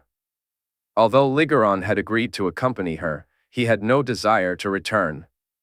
But Rhaenys did, and she would. Both she and Jae would return, and they would bring them back.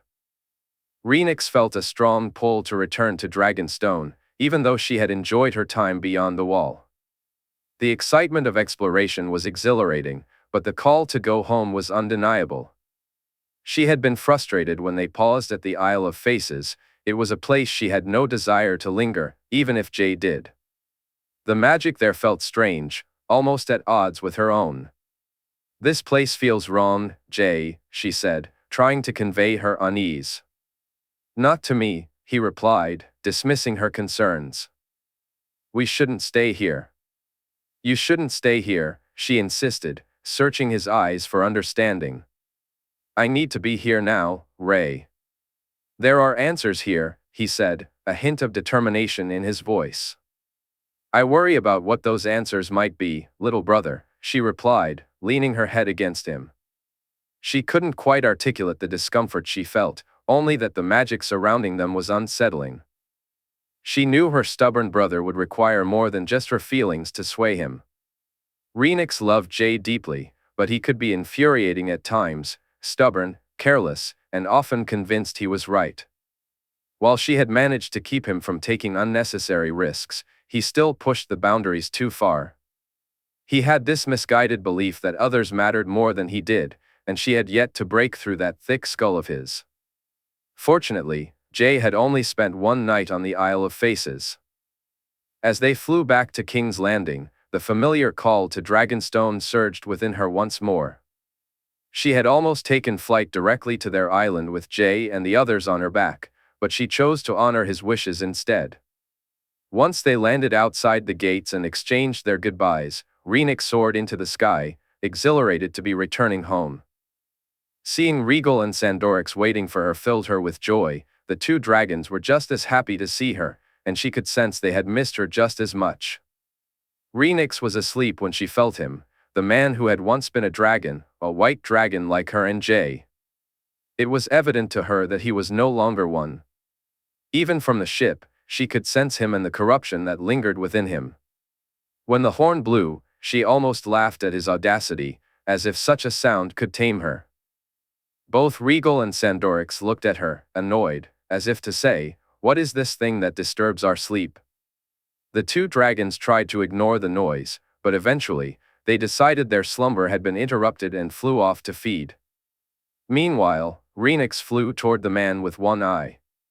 Her first instinct was to unleash her flames upon him, to watch him burn for daring to think he could take her from her brother.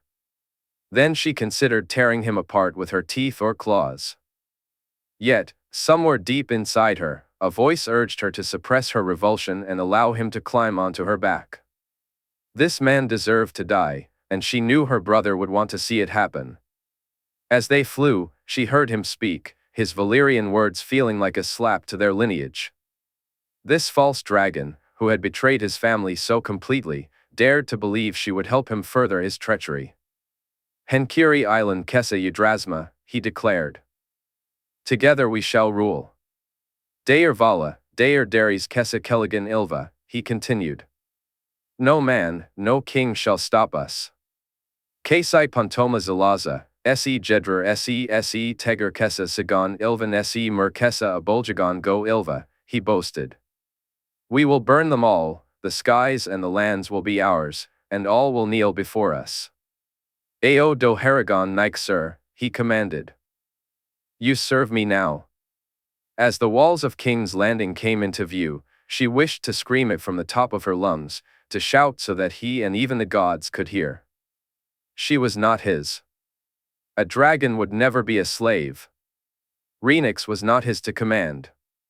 Jae was her rider, they were two hearts and one soul, and nothing could come between them.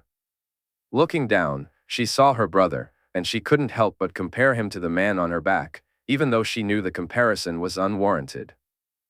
Her brother was a dragon, a true dragon just like her, the white dragon. When she heard his voice in her mind, she let out a fierce roar. "Sir Rhaenys, Jaehaerys Zyri sir," Jae urged. With that, Rhaenys began to spin in the air. The man on her back lost his grip and tumbled down toward the ground. She felt his feeble attempt to invade her mind, but she swatted it away as if he were nothing more than a pesky fly. His power was pitiful, his magic incomparable to hers and Jae's, and his fate was inevitable. Once her brother ensured the false dragon was dead, Rhaenys landed gracefully. A wave of joy surged through her as Jae approached and leaned his head against hers. No words were needed, they were one, fully understanding each other's feelings. Together, they would always be together. In King's Landing, 299 AC, Ser Alliser Thorne found that recruiting men was easy. The promise of good pay, combined with the allure of serving the king and queen, drew people to the tavern in droves. Alongside Ser Jeremy, he took turns asking questions, discovering that while some had fought before, most were young men eager for their first taste of battle. Within a moon, they had recruited over 1,000 men. Alliser soon realized he needed help finding experienced fighters who had been in more than one battle, so he could ensure there were enough skilled warriors to train the newcomers. The next challenge was finding suitable housing for the recruits. Thankfully, Ser Richard Lonmouth came to their aid. The Master of Whisperers located 2 large buildings that could be converted into barracks. Although it was a rough start, they were determined that, in time, it would become a decent place to live. He thought. Ser Jeremy nodded in agreement as he and the other loyalists found their new quarters far more pleasant than the rooms they had occupied at the Wall. When it came to training, Ser Jeremy decided to focus primarily on pikemen. He even arranged for 1 or 2 of the princesses unsullied to assist in training the men whenever the princess was in King's Landing. Some of the recruits showed proficiency with other weapons, including swords, maces, and morning stars. He also discovered a few who, with enough practice, could become decent bowmen. When it came to equipment, he was pleasantly surprised by how quickly he could have the men armed and uniformed. He simply made a request, and it was fulfilled. However, he had less luck when it came to securing horses. Both he and Ser Jeremy understood the importance of light and heavy cavalry, and the standing army that the king envisioned would need both. Unfortunately, they had no place to train or stable horses, and the men they were training had little riding experience. "No, thrust and move. Don't stay still, spin," he shouted at one of the recruits. "Aye, that's it, to the side. Spin the pike." He drilled the men in the mornings, stopping only for their meals before resuming in the evenings. Once a week, they were granted a day in the city. He knew some of them ventured to the brothels and taverns, but he allowed drinking in the barracks when they were off duty. They had guards set up, and he even assigned some of his best men to patrol the city alongside the gold cloaks to gain experience. While Alliser wasn't sure if the king intended for the gold cloaks and the standing army to work together, he believed it would be beneficial and resolved to bring it up during their next meeting with the king. "Ser Alliser, join us," Jeremy said as he walked into the room that served as their command center. In their common room, Jeremy accepted the ale his friend had brought to the table. "Aye, why not?" he said. "Ser Richard dropped by earlier. You were busy with the men, and I was here, so I didn't call for you," Jeremy explained. "Aye, what did he want?" Alliser asked, curiosity piqued. "He said we'll be moving to one of the manses soon. The king is purchasing one to serve as our training yard." "Which one?" Alliser leaned forward in his seat. "The one nearest the Iron Gate. I think he means for us to begin guarding the Iron and Dragon Gates too," Jeremy replied. Alliser smiled at the thought. There's a stables there, if I remember correctly, he said. Jeremy nodded. Maybe we can begin to form a cavalry, Alisar. Alisar's smile broadened as he envisioned the possibilities. The next morning, he made his way to the manse. It was far too luxurious as it stood, and they would need to strip away much of that luxury lest the men think life was too easy. However, the spacious grounds could accommodate more buildings, and in time, they could house more than 2,000 or 3,000 men there. As he looked toward the iron and dragon gates, he spotted the gold cloaks guarding them and smirked. Either they would come under his command and become part of the king's army, or eventually, they would no longer be needed and would be replaced by his men. The dragons will not fall again, he thought, swearing it silently as he turned back to continue with his work. In the lands of always winter, in the year 299 AC, the Night King had slept far longer than he had anticipated. He woke only sporadically, merely to observe and issue orders, but never to act. Those he had created to do his bidding, those like him, yet not quite, he had sent out, and he had watched their numbers grow. However, they had not been as successful as he had demanded them to be. It was not their fault, they were not him, and he could not expect them to be. When he had unleashed his full power and watched 14 flames answer to his will, he had believed victory was assured. Never had he expected that the magic would not merge with his own, but that he had failed. They had lived, they had escaped, and he could not prevent him from being born. All that magic had been wasted, and all that time lost when he could have been building an army and making his way into the world beyond the wall. The time for slumber was over. Though he was not as he once had been, he was strong again. He felt the magic coursing through him, calling to him, and he knew it was time to answer that call. Rising from his throne, he surveyed those around him and raised his hand, pointing south. It was time for them to march. Leaving the throne behind, he approached the undead beast, an elk that could not compete with the mount of the one who would face him. Yet, neither of their mounts could cross the wall, and he still held the advantage. Men were foolish, impulsive creatures. Before he reached the wall, he was certain that the man would come to him, alone and without his dragon. Then, their fight would be on his terms. His magic would be his own, his life to take, and the lands he sought to protect would fall. He had seen it, after all. He had dreamed it. Though he had failed to stop him from being born, he would not fail to see him die. The time of the dragons was over, and the army of the dead was on the march. Soon, he and he alone would rule the lands of men. Chapter 157, King's Landing, 299 AC. Sansa stood in awe as she took in the sight of her brother. Bran had grown so much since she had last seen him.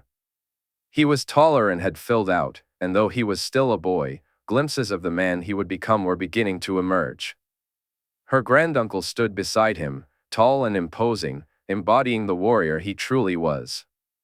After Jae and Margaery had given her the day to spend with them, Sansa had hurried to find her brother and granduncle. She searched the Red Keep, but when she couldn't locate them, she warged into Fawn. The wolf quickly led her to them, and Sansa could feel Fawn's excitement about her brother. "Bran, granduncle," she called out as she approached them. "Sansa? Gods, it is you!" Bran exclaimed, a wide grin spreading across his face. Just as he was about to rush toward her, their granduncle gave him a nod, reminding Bran to remember his manners. "My lady, I am truly honored to see you again," Bran said stiffly, and Sansa caught the smirk on her granduncle's face. "Brandon Stark, come over here and greet me properly," she said playfully. She heard her granduncle chuckle as Bran realized he had just been the subject of a light-hearted joke.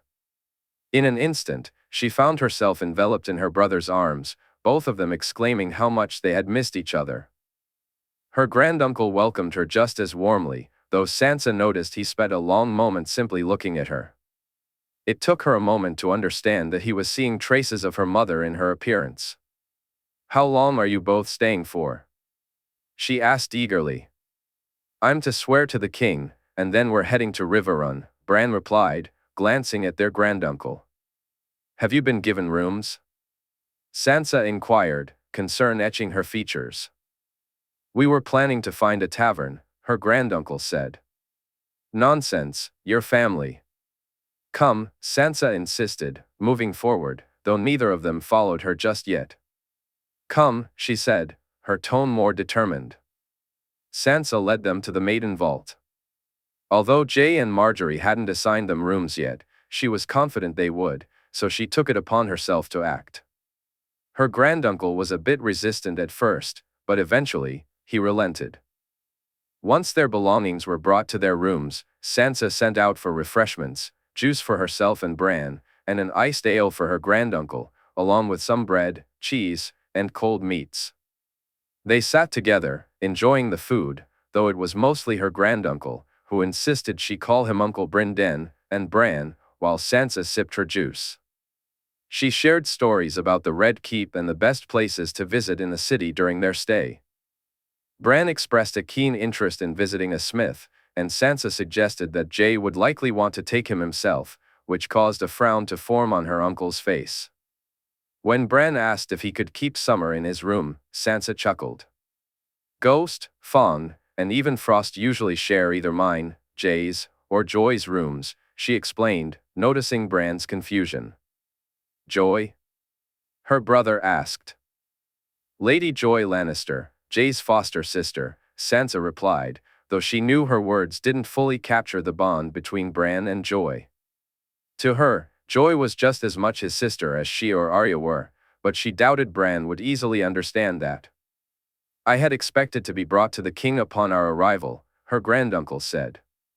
Jae has been away for some time, uncle. He just returned to the city and had to deal with a pressing matter. I'm sure he'll send for you once you're both settled in, Sansa said, smiling. Do you think he'll take me to see the dragons? Bran asked, looking more like the boy he was than the man he would soon become. I'm sure if you ask him, he'd be delighted to, Sansa replied, watching as his eyes lit up with excitement. Sansa listened as her brother shared that they had stopped at Casterly Rock, where he spent time with his betrothed. She couldn't help but stifle a chuckle at the blush creeping across his face. It warmed her heart to see him getting along with the Lannisters, especially Myrcella. Sansa thought Myrcella was sweet, smart, and kind. Her brother could do much worse, and Riverrun would be fortunate to have her as its lady. Noticing her brother yawn, Sansa realized they had been chatting for most of the afternoon. She rose from her seat and walked over to embrace him once more. I'm so happy you're here. If you need anything, just send for me, she said, kissing both his cheek and her uncle's before preparing to leave. Just as she was about to step out, a dragon roared, prompting all three of them to rush to the nearest window to see what was happening. What's going on? Is that thing attacking? Her granduncle asked, peering outside. No, Rhaenys would never do that. I need to go check it out. I don't believe it's anything dangerous, but I must see for myself, Sansa replied before hurrying from the room. By the time she arrived, the commotion seemed to have subsided. She found Jae's aunt, Shaerra, in a state of distress, yet the woman neither sought nor accepted comfort from her. Eventually, Willis appeared and assured her it was nothing to worry about. Jae and Margaery will explain everything to us later, he said. Sansa looked to him for reassurance, grateful to find it reflected in his eyes and felt in his embrace. Once she was certain there was no real danger, she made her way back to Bran and Bryndon's rooms, only to find her brother fast asleep. After explaining to her granduncle that everything was fine, she was surprised when he asked if they could speak privately. Of course, Uncle Brynden, she replied, following him into his room. He fell silent for a moment, gathering his thoughts. Sansa could see just how nervous her granduncle was, and that made her own nerves rise a little. Eventually, he turned to her and asked about her mother, a question she should have anticipated. Your mother, Sansa, what happened? He asked. She was executed, uncle, and rightly so, she replied, noticing the shock on his face. Despite everything she did, she was my mother and I loved her. But she felt no shame or remorse for her actions, she only regretted that they didn't succeed. As she spoke, her disgust for her mother's actions intensified. She was a jealous, spiteful woman who tried to take my brother from me, Sansa interrupted, cutting him off before he could defend her. He's not your brother, her granduncle said, and she glared at him. Jae is as true a brother to me as Robb, Bran, or Rickon, truer even. It was Jae who wrote to me, who sent me gifts on my name days, who protected me and stood up for me when Robb would not. Fawn, my fostering, my betrothed, the life I lead, without Jae, I wouldn't have had most of it. It's because of Jae that Robb is now married to a woman he loves, that Arya is as happy as she's ever been, and that Bran has the life he wished for. Sansa's voice rose with each word. And it's because of him that your mother is dead, her uncle said, his tone accusatory. No, uncle, it's because of her own hatred and paranoia over a boy that she couldn't see has the biggest heart of any of us. My brother didn't ask her to try and have him killed, he didn't ask her to send assassins after him. Nothing he did deserved that. Even after everything she had done, even after the hateful things she said for years, right in front of me, my brother would have still wanted to see her live when any other man, any other king, would not. Yet she isn't alive, is she? Sansa, her uncle said, infuriating her. Is it the curse of my mother's house that you are all bitter and stupid? By the seven, I fear for you and for Bran if it's you he's to learn from, Sansa replied angrily. Sansa. No, listen and listen well, uncle. Robb spoke to our mother. He told her all she needed to do was show regret, remorse, and apologize for her actions. Jae wouldn't have made her kneel or beg for mercy, that's not him. Yet she stood in the throne room and threatened the life of a king. In front of his queen, she said that not only would she not apologize for what she did, but she wished she had been successful. Her uncle's voice broke. Were you unaware of this? It makes no difference. Were she not my mother, she would have lost her head without question. Yet my brother, Jae, my true brother, would forego doing that because of how he felt about us all. Even at the cost of what such mercy might have brought to his reign, he would have seen her live. Yet my mother's hatred ran so deep that she could not bring herself to think of him as anything other than the bastard who shamed her. Sansa moved toward the door. Sansa. Sansa, her uncle called out, his voice loud enough to make her stop. What? She said, and whether it was her tone or her expression, it took him aback for a moment. Tell me about the mockingbird, her uncle asked. Later, as she walked through the halls on her way to her rooms, she felt a little less angry. While she hadn't told him everything they had done to Littlefinger, only she, Arya, Robb, and Jae knew the full truth about that. She had shared enough to make it clear that while her mother was at fault, she wasn't alone in it.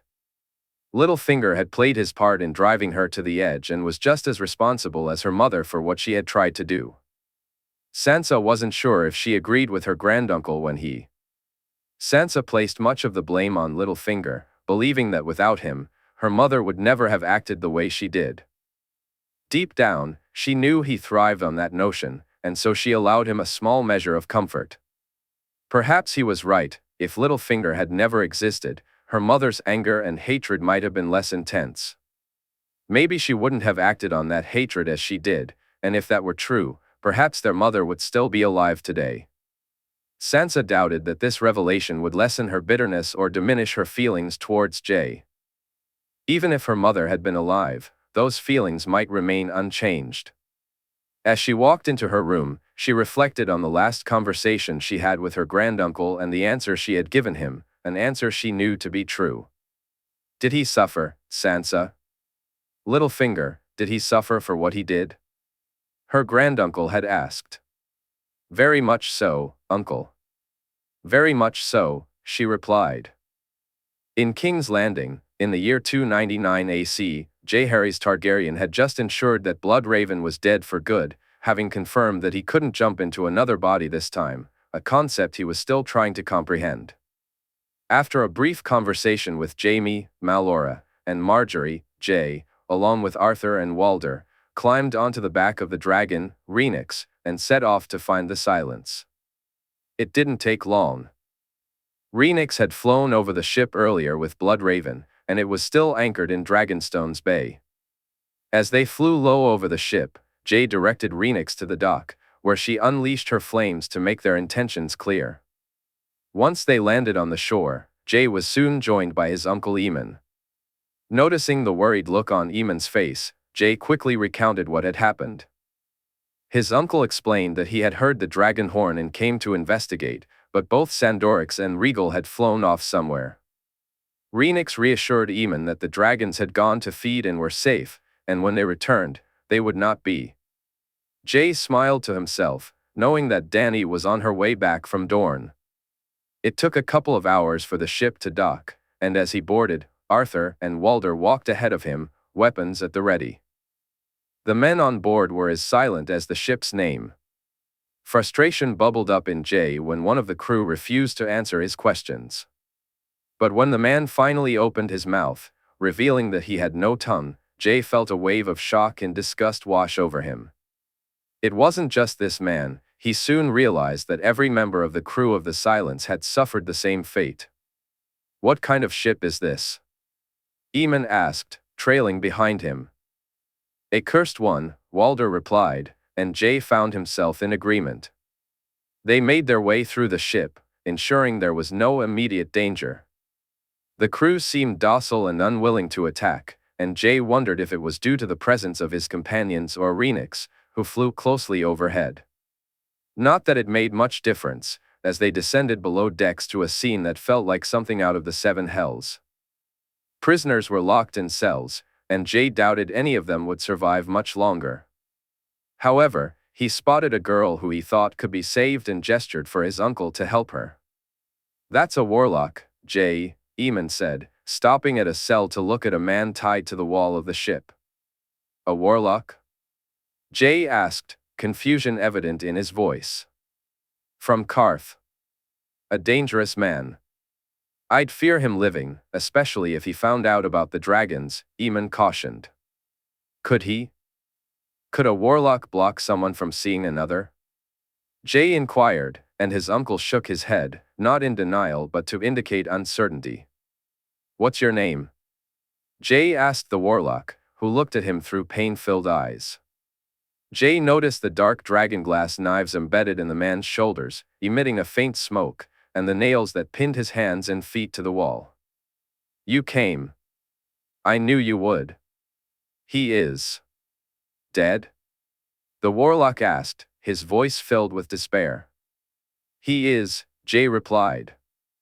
"And me, my prince," the warlock pleaded, looking at Jay with desperation in his eyes. "I could help." "We could." "And me," the warlock insisted. Jay stepped forward, gripping Dark Sister tightly. As he drove the blade into the warlock's heart, he noticed a look of peace wash over the man's face. "Walder, call for some men to help remove the other prisoners," Jay instructed, then turned to check on Aemon and the girl. His uncle was tending to her wounds, his expression radiating an anger Jay had never seen before. "How is she?" Jay asked. "She'll live." "What kind of monsters would do this?" Aemon replied, his voice heavy with disbelief. Jay found himself at a loss for words. When Walder returned, they made their way to the captain's cabin.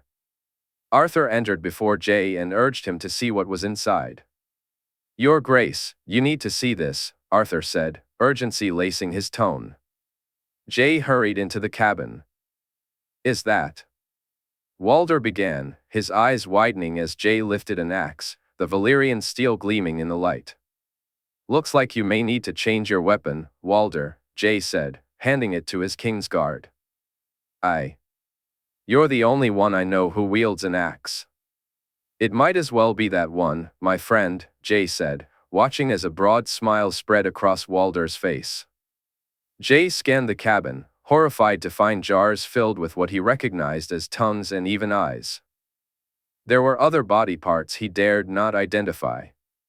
Countless books lined the shelves, and as he opened a few, he saw they were written in Valyrian and several languages he didn't recognize. Maps of seas and territories he had never even read about adorned the walls. The cabin was a veritable treasure trove of information. As he dug deeper into the items stored there, he stumbled upon a more material treasure. "This is worth a fortune," he exclaimed, opening a chest to reveal it stuffed with jewelry and fine gems. "It seems the treasury just received a significant boon, Your Grace," Arthur said. As Jay turned to him, he noticed Arthur holding up a bar of gold, its value beyond his estimation. "There's more, Your Grace," Walder chimed in, revealing chest after chest, each filled with something incredibly valuable. "What kind of man possesses all this wealth and still resorts to raiding?" Jay wondered aloud, but no one answered. He wasn't entirely sure if he was seeking an answer. What he did know was that with the riches in this cabin, he could fund projects he thought would take years to finance. In one swift motion, the royal treasury had gained nearly as much as they had from defeating the Golden Company. As he left the cabin, he learned that Aemon had taken the girl to Dragonstone. Spotting Grey Worm on the beach, he requested the Unsullied's assistance in removing everything from the ship. He decided to leave the books and maps on Dragonstone for now, but the treasures would be transported back to the royal vault on Rhaenix's back. After speaking with his uncle, who seemed almost unwilling to meet his gaze for some reason, Jay, Arthur, and Walder soon took to the skies. They arrived at the Red Keep not long after nightfall. Jay organized for the chests to be brought to the vault, and once Walder and Arthur escorted him back to his room, he urged them to go and have their meals. They only left when he mentioned that he would be dining alone with Margaery and wouldn't be leaving until the morning. Upon entering the room, he found his wife sitting on the couch. He felt a wave of relief wash over him as he noticed she didn't seem worried or concerned about the events of the day. "All went well?" she asked, leaning in for a kiss on the cheek as he began to untie his armor. Margaery rose to assist him. "You won't believe what we found, Marge," he said excitedly, hurrying to remove the rest of his armor. "What?" she replied, her smirk suggesting she was already intrigued. Jay couldn't contain his excitement. "Euron Greyjoy's ship, the Silence, had treasures, Marge, incredible treasures," he said as he took his seat. She leaned back against him, and he held her close while she clasped his hand. "What kind of treasures?" she asked, her curiosity piqued. "The kind that will help us build the realm, Marge," he replied happily. Meanwhile, in King's Landing, during the year 299 AC, Dany was soaring through the skies with her dragons. It was Elegon who sensed them first, but soon Dany heard the joyful trill of her dragon as she flew closer to the city. Her two other children joined her, and the three of them expressed their delight at being reunited. She watched as Sandorix and Regal seemed to compete for her attention, spinning and looping through the air as if to say, "Mother, look at me." Dany felt her heart swell with joy at the sight of them playing together.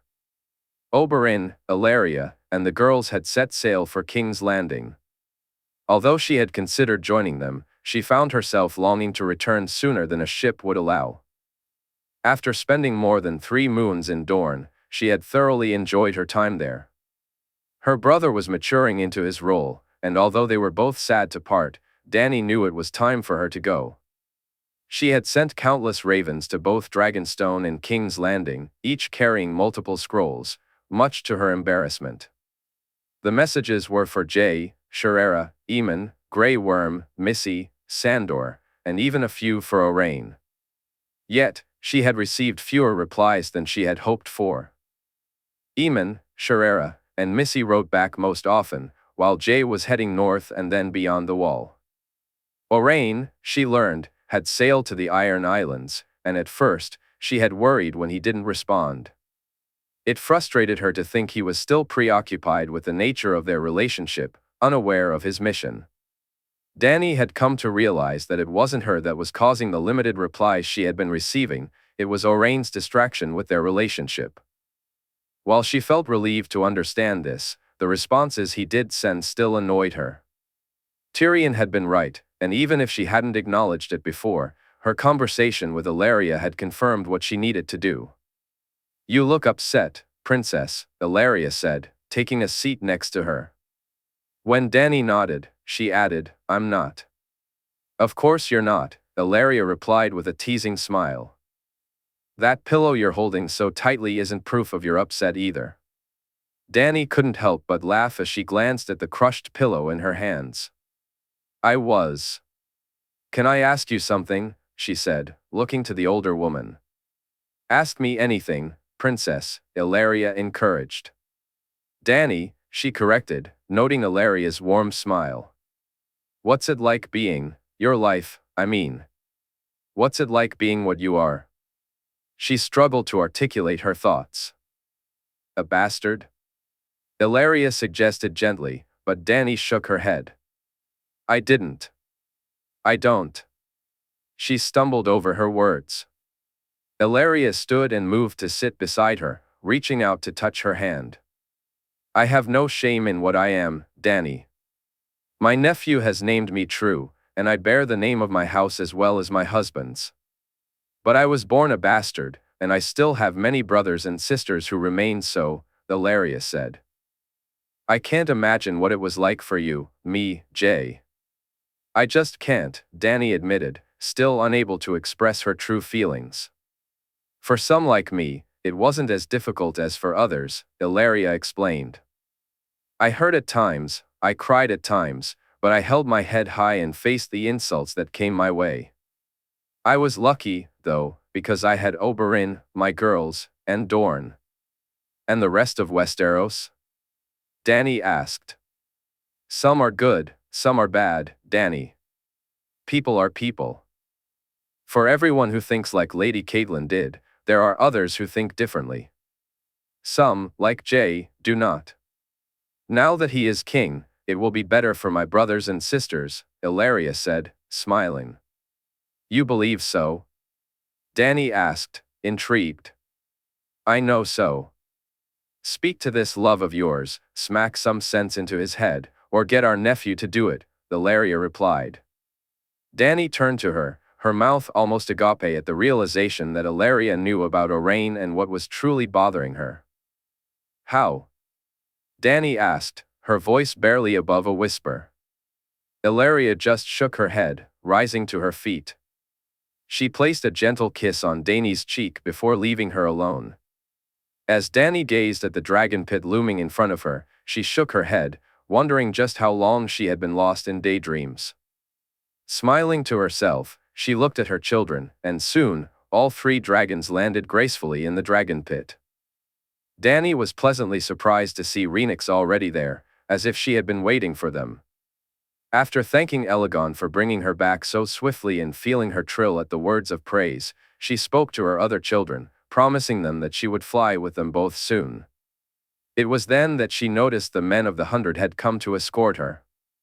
Among them was Ser Bonifer, and after greeting the knight, she quickly mounted her horse and rode back to the Red Keep.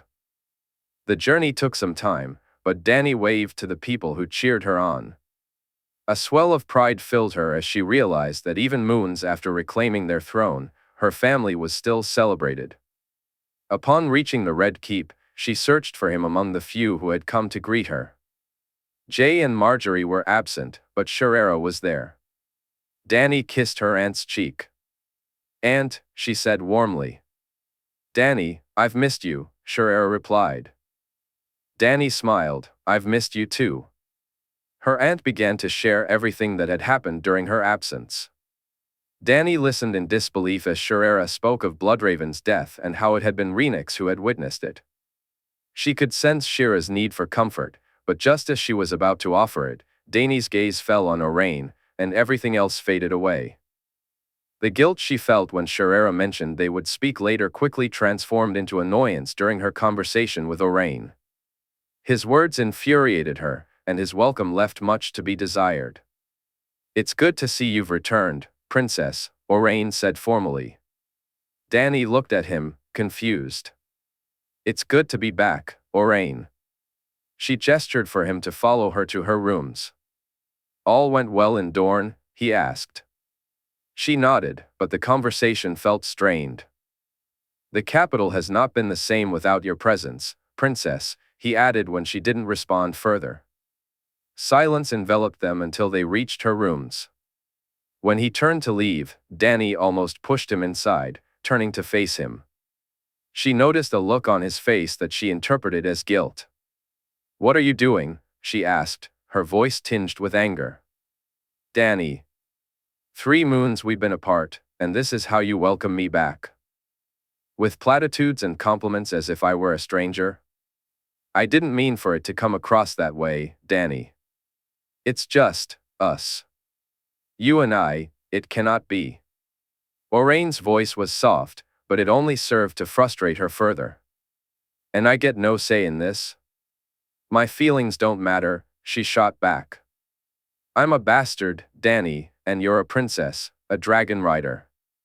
It's a beautiful dream, but that's all it can ever be," he said, moving toward the door. "A dream? That's all I am to you, a dream?" Dany felt a storm of emotions brewing inside her, unsure whether to rage or cry. "I'm sorry, Dany," Oraine said before he left the room. In that moment, both emotions surged within her, her anger manifested almost as quickly as the tears. In a fit of frustration, Dany hurled a vase across the room. The wall before curling up on a seat. He had caught her so off guard that it was more than anything else that brought on her tears. It wasn't just his arguments, she had heard them before and they had discussed them, but the fact that he hadn't welcomed her back, hadn't shown how much he missed her, was truly the reason she cried for a while. When she finally composed herself, she asked for water to clean her face and then changed her clothes before hurrying to speak with her nephew. She arrived just as Jae and Margaery were leaving for the throne room, something about an oath of fealty or another. The moment she requested to speak to him alone, Jae simply turned and asked Margaery to head there without him. Her nephew sensed her distress, and if she hadn't been so upset, she would have kissed him for the angry look that quickly appeared on his face. "Who?" he asked, catching her by surprise. "Jae, it's not. Someone has upset you." "Tell me who?" he pressed. Dany moved closer and, this time, she kissed his cheek, leaving Jae looking at her in surprise. "Dany?" he asked, bewildered. "Sit with me, Jae, please," she requested, and he nodded. The two of them moved to the couch, taking a seat close to each other. She took a deep breath, unsure how to express what she needed to say, and wary of saying anything that might trigger his anger after Oraine. Sandor, Grey Worm, Belwas, her Unsullied, and even her dragons, she had many protectors and needed few. Yet, to have family who cared for her and would protect her if she asked, that was something she had longed for all her life. "You know about me and Oraine?" she began, noticing him about to rise. She placed her hand on his, and he nodded. "I wish to be with him, Jae," she said softly. "Then you should be with him," he replied, raising his eyebrows in confusion. Dany smiled as she looked at him. "He feels unworthy of me," she said, her voice barely above a whisper. "He is," Jae replied, and she shot him a glare before he continued. "No man is worthy of you." She chuckled at that, appreciating her protective nephew. Dany then found herself wondering if he felt the same way about Sansa, and she knew he would, if he felt the need. "He feels that way because of his status, Jae," she explained, hearing him snort in response. "Jae? Does his status bother you? Does it concern you? Just say the word, and I'll name him true if that's what you want. Though, I'd rather not if you truly wish to be with him," Jae said, and she looked at him in confusion. "I don't understand," she said, shaking her head. "Should I name him true, then he'll be a Valerian or take whatever name he wishes. If he's the one you want to be with, Dany, if he's someone you might wish to wed, then I'd prefer he take our name. I want House on Dragonstone to be House Targaryen, not House Valerian or something else. But if that's what you wish of me, then I'll name him true." She shook her head. "I don't think that's needed, Jae. If we wed, it can be done that way," can't it? His name would be true then? Jay nodded. Do you wish to wed him? Dany took a moment before she nodded slightly. Jay looked at her, noticing her smile, and leaned forward to kiss her forehead. You're not upset? She asked. I wish my aunt to be happy. Whoever makes her so has my blessing, not that my aunt needs it, he said, making her laugh. She welcomes it, though, she replied, and he kissed her forehead again. Do you want me to speak to him? To let him know he has my blessing? She nodded. Then, if you'll forgive me, it seems I've got a seahorse to locate, Jay said, making her laugh as she playfully slapped his shoulder. She rose to her feet. Jay, please be nice, she said as he moved toward the door. Dany laughed loudly when he stuck his tongue out at her and shook his head before leaving the room. Thank you, nephew, she said softly, getting up from her seat and making her way to the door. Dragonstone, 299 AC. Aemon was troubled. The girl had been raped, more than once, he thought, given her injuries. She had been beaten and starved, and if they hadn't reached her when they did, he wasn't sure she would have survived. As it was, he felt a flicker of hope that she would recover, and he silently thanked the gods for that. He had her placed in a room and arranged for food and drink to be brought to her. Aemon made sure she didn't eat too much, knowing it could harm her more. After introducing her to the unsullied guards, he explained that although they were men, they were of a different sort, and they couldn't lay with her even if they wished to. He then gave the girls some milk of the poppy, and soon she was resting peacefully.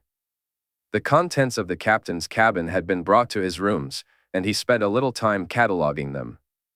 There were books from Valyria, Gisker, and E.T., along with scrolls and papers from places he didn't recognize.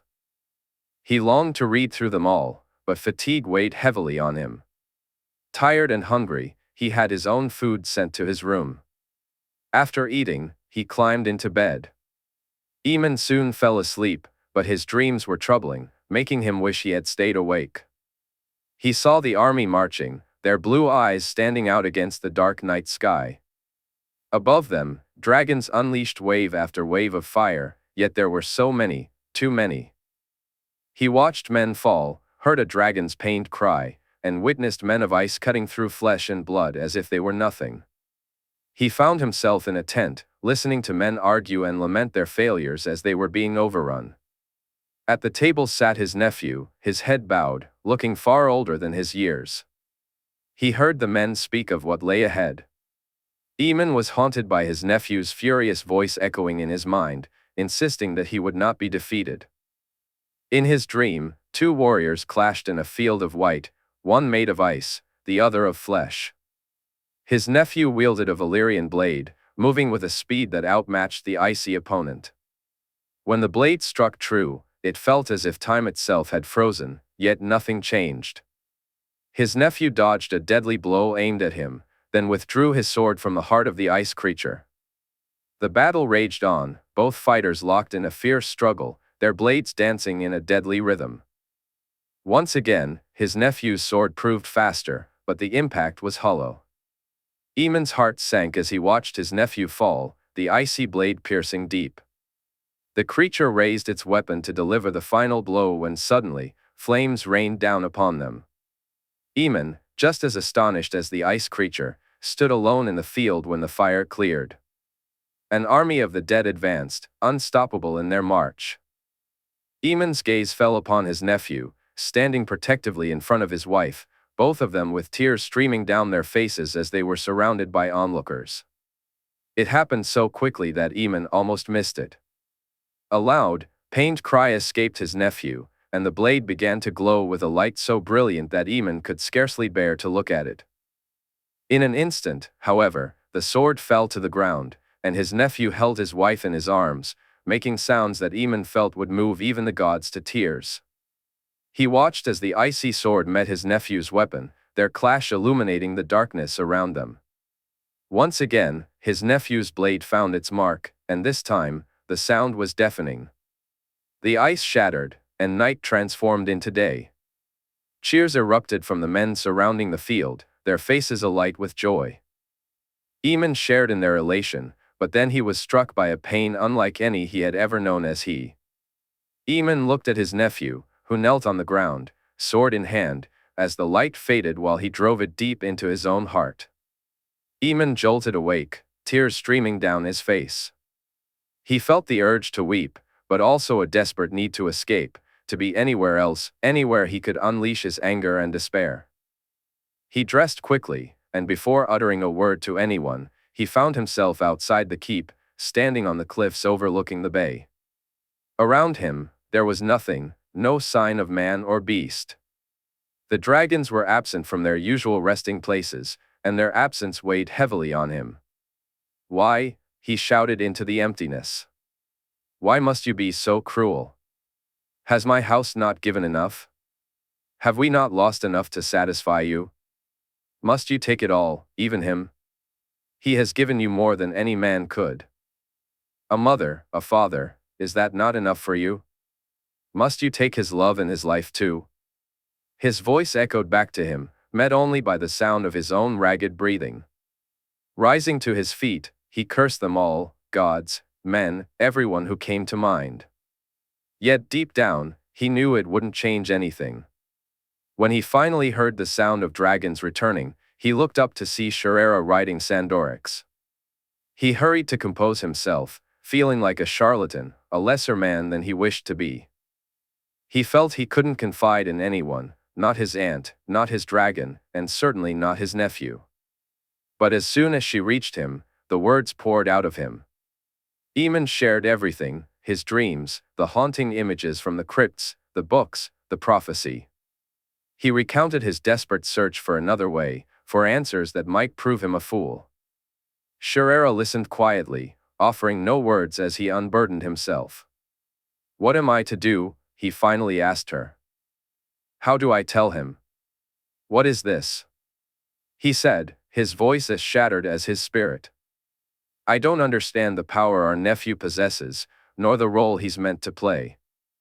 I know he's the prince that was promised, that he will bring the dawn, but what that truly means is beyond me.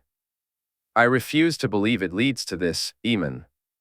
Jae will not accept that this is what his life is destined for, that this is his purpose. There has to be another way, and our nephew needs to know it all, Aemon. Otherwise, he won't have any choice but to follow this path." Jaehaerys said, "What other choice is there but this?" Aemon looked at her. "There is always a choice, Aemon. Always." Jaehaerys nodded, and together they turned to walk back toward the keep. In King's Landing, 299 AC, Bran had hoped to see Jae the night before, but instead, they had shared dinner with Sansa and Lord Willis and his family. However, Bran did manage to speak with Ser Loras, who promised that after swearing his oath, he would arrange a spar with some of the King's Guard. Willis and his sister were to marry, just as he and Myrcella were, and Bran found himself glancing at Willis more than once throughout the meal. Though older than Sansa, it seemed not to bother her at all. They certainly appeared to like each other, which relieved Bran. He had worried about his own situation with Myrcella. He knew they would be wed regardless, but he feared what it would be like if they didn't get along. Yet, after spending time with her, he realized his worries had been unfounded. Looking at Sansa, it seemed she felt the same about Willis. Bran's granduncle remained quiet for most of the evening, and even Ser Loras struggled to draw him into conversation. However, he seemed to be in a better mood once dinner concluded, and Bran wondered if he was simply uncomfortable dining with so many others. Bran had been anxious about the Tyrells, just as he had been during the meal with the Lannisters. After a restful night's sleep, he found that he preferred the comfort of a bed in a keep over a cramped one on a ship. He woke up feeling refreshed and eager for the day ahead. He and his uncle shared breakfast with some knights and guards, but despite his desire to spar right away, he had to hold off. He was dressed in his finest attire for the swearing of his oath. As they made their way to the throne room, Bran glanced at his granduncle, who appeared as nervous as he felt. Bran tried to reassure him. "It'll go well, Uncle Brynden.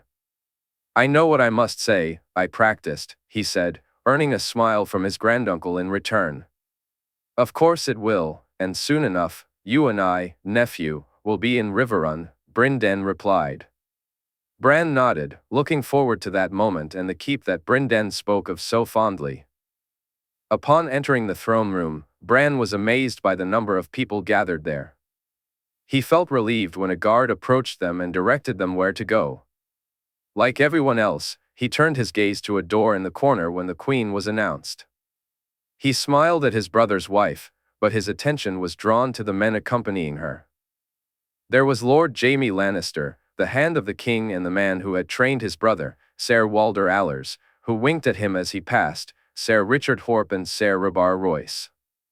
He spotted Ser Loras, who gave him a nod, and then gasped at the sight of Ser Barristan Selmy, the bold Lord Commander of the King's Guard. Bran felt a twinge of disappointment at not seeing Ser Jorah White Wolf and Ser Arthur Dayne, realizing they must be with Jay. Just as quickly, he was struck by another wave of disappointment that his brother wasn't there to accept his oath in person. He wondered if he had upset him somehow or if something else was keeping him away. Was it something his mother had done that Jay was blaming him for? Bran tried not to show his distress, doing his best to hide it as he waited to be called forward. The morning seemed to drag on endlessly, the number of people the Queen had to speak with before he and his granduncle were summoned only making the day feel longer. When he finally heard the guard announce that they would be up in a moment, a wave of relief washed over him. His smile broadened as Jay, Ser Jorah, and Ser Arthur walked in. Bran chuckled when Jay kissed the Queen's cheek and turned to apologize for his lateness. "Lord Brandon Stark and Ser Brynden Tully," the herald announced. Bran stepped forward alongside his granduncle, both of them standing before the throne. "Brother, it does my heart good to see you so well. Look at you, you're almost a man grown," Jay said, a proud smile on his face. Bran smirked in response. "I am most pleased to see you too, Your Grace," he replied, remembering his courtesies. "Ser Brynden, I trust my brother has been keeping up with his training?" Jay asked. Although Bran wished to glance at his granduncle, he kept his eyes fixed on the king, as he was supposed to. "Very much so, Your Grace," his granduncle replied. "Excellent. My king's guard and I look forward to testing him in the yard, as do my squires," Jay said, prompting laughter from the room. Bran turned to his brother, who winked at him, his smile growing even larger as he looked back at Jay. "Jay," he heard Margaery say, and he caught the flush on Jay's face. "Ah, forgive me, my lords and ladies. Were it not for my wife, I'd never get to the reason we're here," Jay said, eliciting more laughter. "Lord Brandon Stark, step forward and swear your oath of fealty," Jay commanded. Though his voice was firm and serious, Bran noticed the playful roll of his eyes, a gesture that seemed to resonate with others in the room, based on the laughter that followed. Bran took a deep breath and stepped forward, kneeling before the throne. "I swear my house, my sword, and my life to their graces, King Jaehaerys and Queen Margaery of House Targaryen. I do so willingly and without reservation, in perpetuity," he declared. "Arise, Lord Brandon Stark, as the new Lord of Riverrun," Jay said, a warm smile on his face. "On behalf of Her Grace, I accept your oath, and I promise never to ask of you or your house any service that may bring you into dishonor." Bran rose, his heart swelling with pride. No sooner had he straightened than his brother was at his side, encouraging him toward the door. The rest of the day flew by in a blur of laughter and sparring with Jay, Tommen, and Martin, his squires. He even had the chance to practice against Ser Arthur and Ser Barristan. Bran couldn't wipe the smile from his face, even as he enjoyed dinner with Jay, Margaery, Joy, Sansa, and Lord Jaime's family. Though he didn't get to see the dragons that day, he was promised a visit before he left. As he lay down to sleep that night, he felt it had been one of the best days of his life. In King's Landing, 299 AC, Jaime found himself reflecting on the day. He wasn't sure if Jay was trying to make up for leaving him in charge while they traveled to Dorne and the North, or if he simply wanted Jaime to spend more time with his family. Regardless, he took full advantage of it. With the day free from duties in his solar, Jaime cherished the time spent with Joanna, Jon, and Daisy. He went riding with his daughter and wife while Jon was cared for by a wet nurse. Later, he played with his son while Daisy seized the opportunity to do things she had been unable to enjoy due to Jaime's busy schedule. It was no surprise when she returned from the sparring yard looking relaxed and happy. But as with all good things, this day too had to come to an end. After what felt like no time at all, but was actually nearly a week, Jaime found himself back at work. His first order of business was to tackle the impressive haul of treasure taken from Euron Greyjoy's ship, a task he relished. "All of this?" he asked, standing beside Jay as they surveyed the assorted chests. "Aye, all of it," Jay replied. "That's got to be worth millions," Jaime said, noticing the smile spreading across Jay's face. "Millions I need," Jay admitted. "Really, Your Grace? Do you have plans for this coin?" Jaime joked.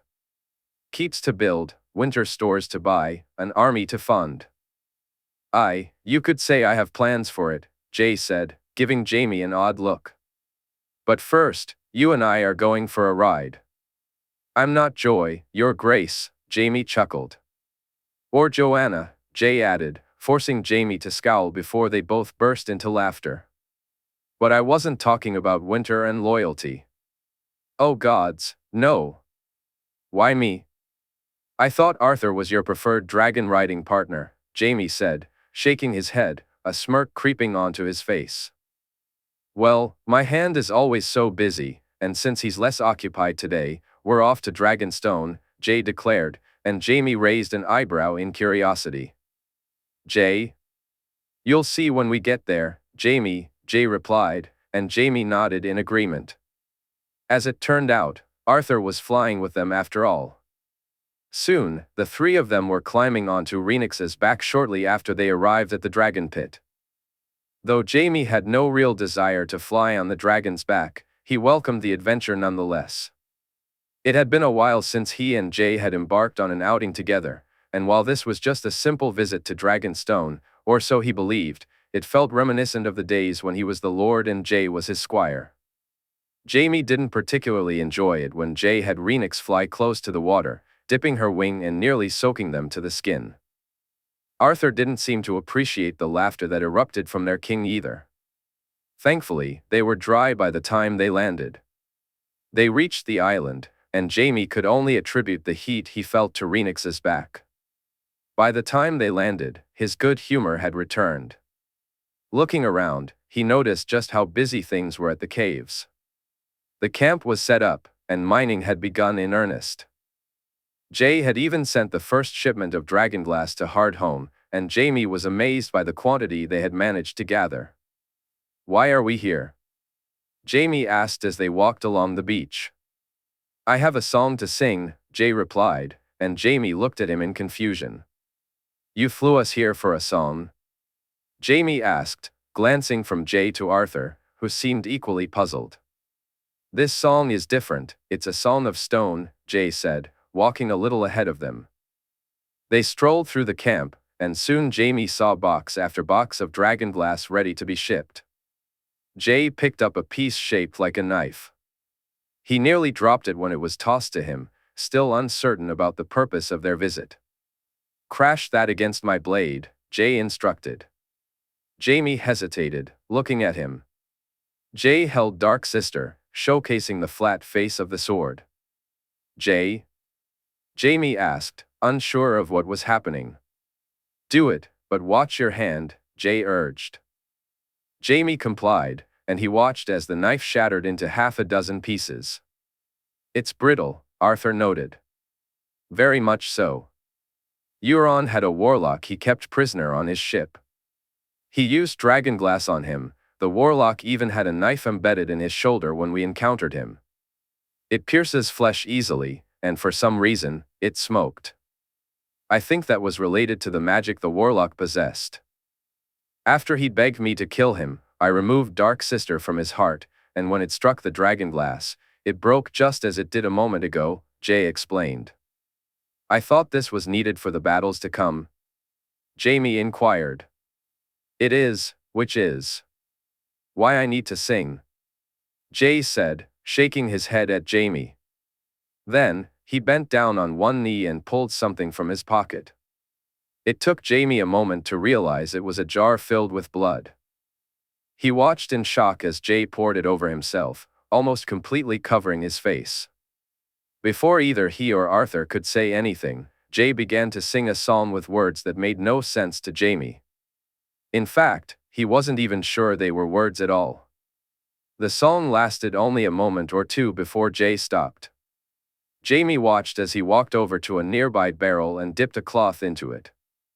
Jay wiped the blood from his face and then turned to one of the nearby boxes. When he returned, he was carrying yet another knife, which he threw to Jaime. This time, Jaime caught it easily. Try again, Jay said, unsheathing Dark Sister once more. Jaime moved forward and crashed the knife against the flat of the blade. When he looked at the knife, it was still fully intact. Thinking he hadn't hit it hard enough, he tried again, this time striking the blade hard enough to hurt his hand a little. But once again, the knife remained unbroken. He reached for another, with Arthur doing the same. They both tried and found that the knives wouldn't break. Jay simply stood there, a broad smile on his face. How? Jaime asked, bewildered. I sung stone, Jay replied. So you made the dragon glass less brittle? Arthur asked, still in disbelief. I did, but that's not even close to what can be done now that I know it works, Jay said excitedly. What else can be done? Jaime pressed. Dragonstone was built by Stonezingers and dragons, just like Storm's End, Winterfell, and the Hightower. They were all built by Stonezingers, Jay explained, looking intently at Jaime. You can't be. Are you suggesting? He asked, shaking his head. It'll require a lot of blood, but yes, in time, I can shape a keep or even bring one down. Jay said, and Jaime gulped. The idea of anyone possessing such power was beyond his comprehension. He could only find comfort in the thought that if it had to be someone, at least it was Jay who wielded it. In King's Landing, 299 AC, Margaery had almost shared her news when he returned from Euron Greyjoy's ship. Her husband was finally in a genuinely good mood, one that she knew her news would only enhance. But for reasons she couldn't quite grasp, it felt like the timing was wrong. So, she decided to wait until the next morning.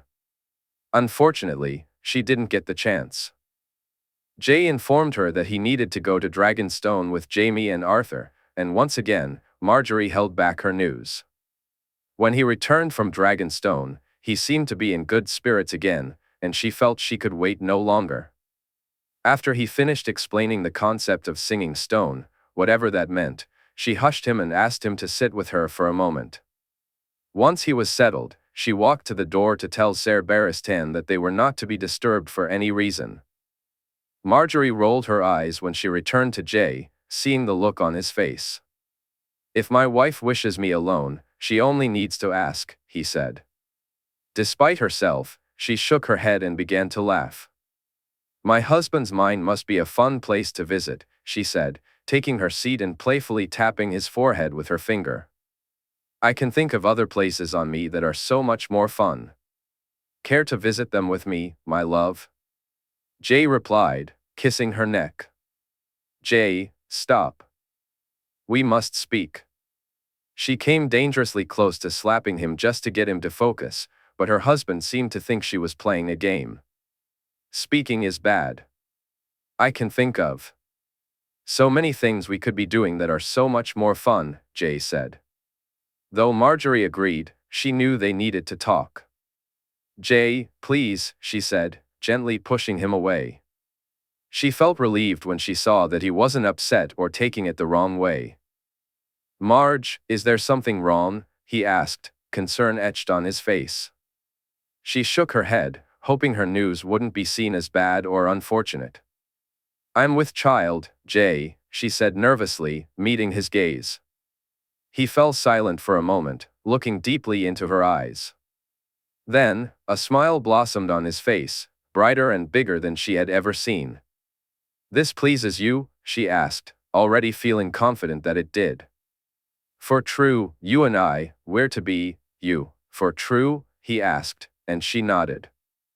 In that instant, she couldn't tell whether it was his kisses on her face or his arms around her that she welcomed more, but both were equally cherished. Jay pulled away slightly to look into her eyes again, his smile unwavering and genuine. "The Grandmaster, he's confirmed it?" he asked. "He has. He says all is well and that I'm just a few moons alone," she replied, gazing at him. "You're not upset with me?" she asked, a hint of worry creeping into her voice. He looked at her, confused. "Upset? Why would I be upset with you?" We wished to wait, to have time just for us," she explained. He nodded thoughtfully. "It seems the gods don't wish us to wait any longer, my love. You are pleased?" "Very much so," she said, and he kissed her again. "Come," he said, taking her hand and helping her to her feet. "Jay? Come, I wish to lay with my wife and look into her beautiful eyes while we talk," he said, and she nodded, allowing him to lead her into their bedchamber. They lay down on the bed, face to face. Margaery looked into her husband's eyes as he brushed his hand over her face, his smile still bright. "I love you, Margaery, you and our babe. I have never felt this way, this complete, my wife, our baby, our family," he said, kissing her gently. "And you, my little prince or princess, I will love you as fully and truly as I love your mother, from this day until my last day," he added, placing his hand on her stomach. "A prince or a princess," she replied softly, her eyes locking onto her husband's. In that moment, all the worries of the world seemed to fade away. Chapter 158, I Was Not Born for This. King's Landing, 299 AC. Olenna felt a surge of joy when she received the news. She wanted to shout it from the rooftops, to share it with the entire realm. Instead, she embraced her granddaughter and promised not to breathe a word until Margaery gave her permission. Margaery had explained her reasons for keeping the news from Jay. While Olenna didn't fully agree, she respected her granddaughter's wishes and patiently waited. Fortunately, her wait wasn't long. When she learned that Mace and Allery were on their way, she understood Margaery's plan. The fact that she hadn't needed to instruct her granddaughter on how to announce it was proof enough that all her lessons had borne fruit. This was what Olenna had wanted more than anything. While she wished to maintain her own influence, she also hoped Margaery would continue to grow into the remarkable woman she had become. One day, Olenna knew she wouldn't be around to offer guidance, and her greatest fear had always been that her family would falter in her absence. That's why she had aimed so high for them and felt immense relief that both Willis and Margaery possessed such sharp minds. Now, not only was this generation of her line secure, but the next was already on its way. A prince or princess, she hoped for a prince, as that would solidify their lineage even further. In truth, Olenna longed for many more great-grandchildren, and given how Margaery and Jay interacted, she had no doubt her hopes would be realized. She felt a sense of relief as well. Though she hadn't agreed with their reasons for delaying the production of an heir, she had refrained from pushing Margaery and allowed her to make her own choices. It seemed the gods were on her side, and for that, she was deeply grateful. "Why are mother and father coming, grandmother?" Willis asked as he entered her room. Olenna sat at her desk, her thoughts elsewhere. "Your sister sent for them. Perhaps you should ask her," she replied, suppressing a smile at his annoyed expression. Willis looked at her, a hint of frustration on his face. "I'm asking you," he said, his tone prompting her to raise an eyebrow. She noticed him glance away from her stern gaze. "They'll be here in a day or two, Willis. I'm sure her grace will let you know then," she replied, effectively ending the conversation. A small smile crept onto Olenna's face as Willis left the room, clearly frustrated. She knew that Sansa would be his next destination. Willis would undoubtedly ask his betrothed what was going on, and Olenna wondered if Sansa had any idea. Jae was very close to his sister, and he might have told her, but she doubted he had done so just yet. It would likely be Jaime Lannister and the Targaryens he shared the news with first. As the day unfolded, Olenna found her instincts were correct. A dinner was being held that night in the royal dining room, attended by her family, the Lannisters, the Martells, who had just returned from Dorne, and the Targaryens. Olenna eagerly anticipated the news being shared and was curious to see the reactions of those closest to Margaery and Jae.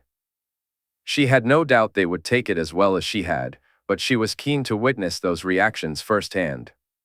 Her excitement made the day feel never-ending, and her inability to concentrate on her work only added to her impatience. Even the small nap she attempted to take to pass the time eluded her. When the moment finally came to make her way to the royal chambers, she nearly ran in her eagerness. Her guards exchanged glances, as if questioning her sanity, while she hurried through the corridors ahead of them.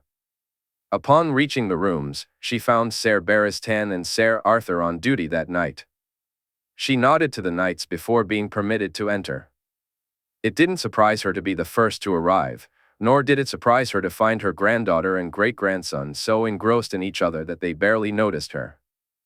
"Can you not do that on your own?" she teased, stepping into the room. "Time," Olenna said, interrupting the deep kiss that Margaery and Jae were sharing, sitting far too close for polite company. "What say you, wife?" Jae asked, and Olenna couldn't help but feel both amused and exasperated by the look on his face.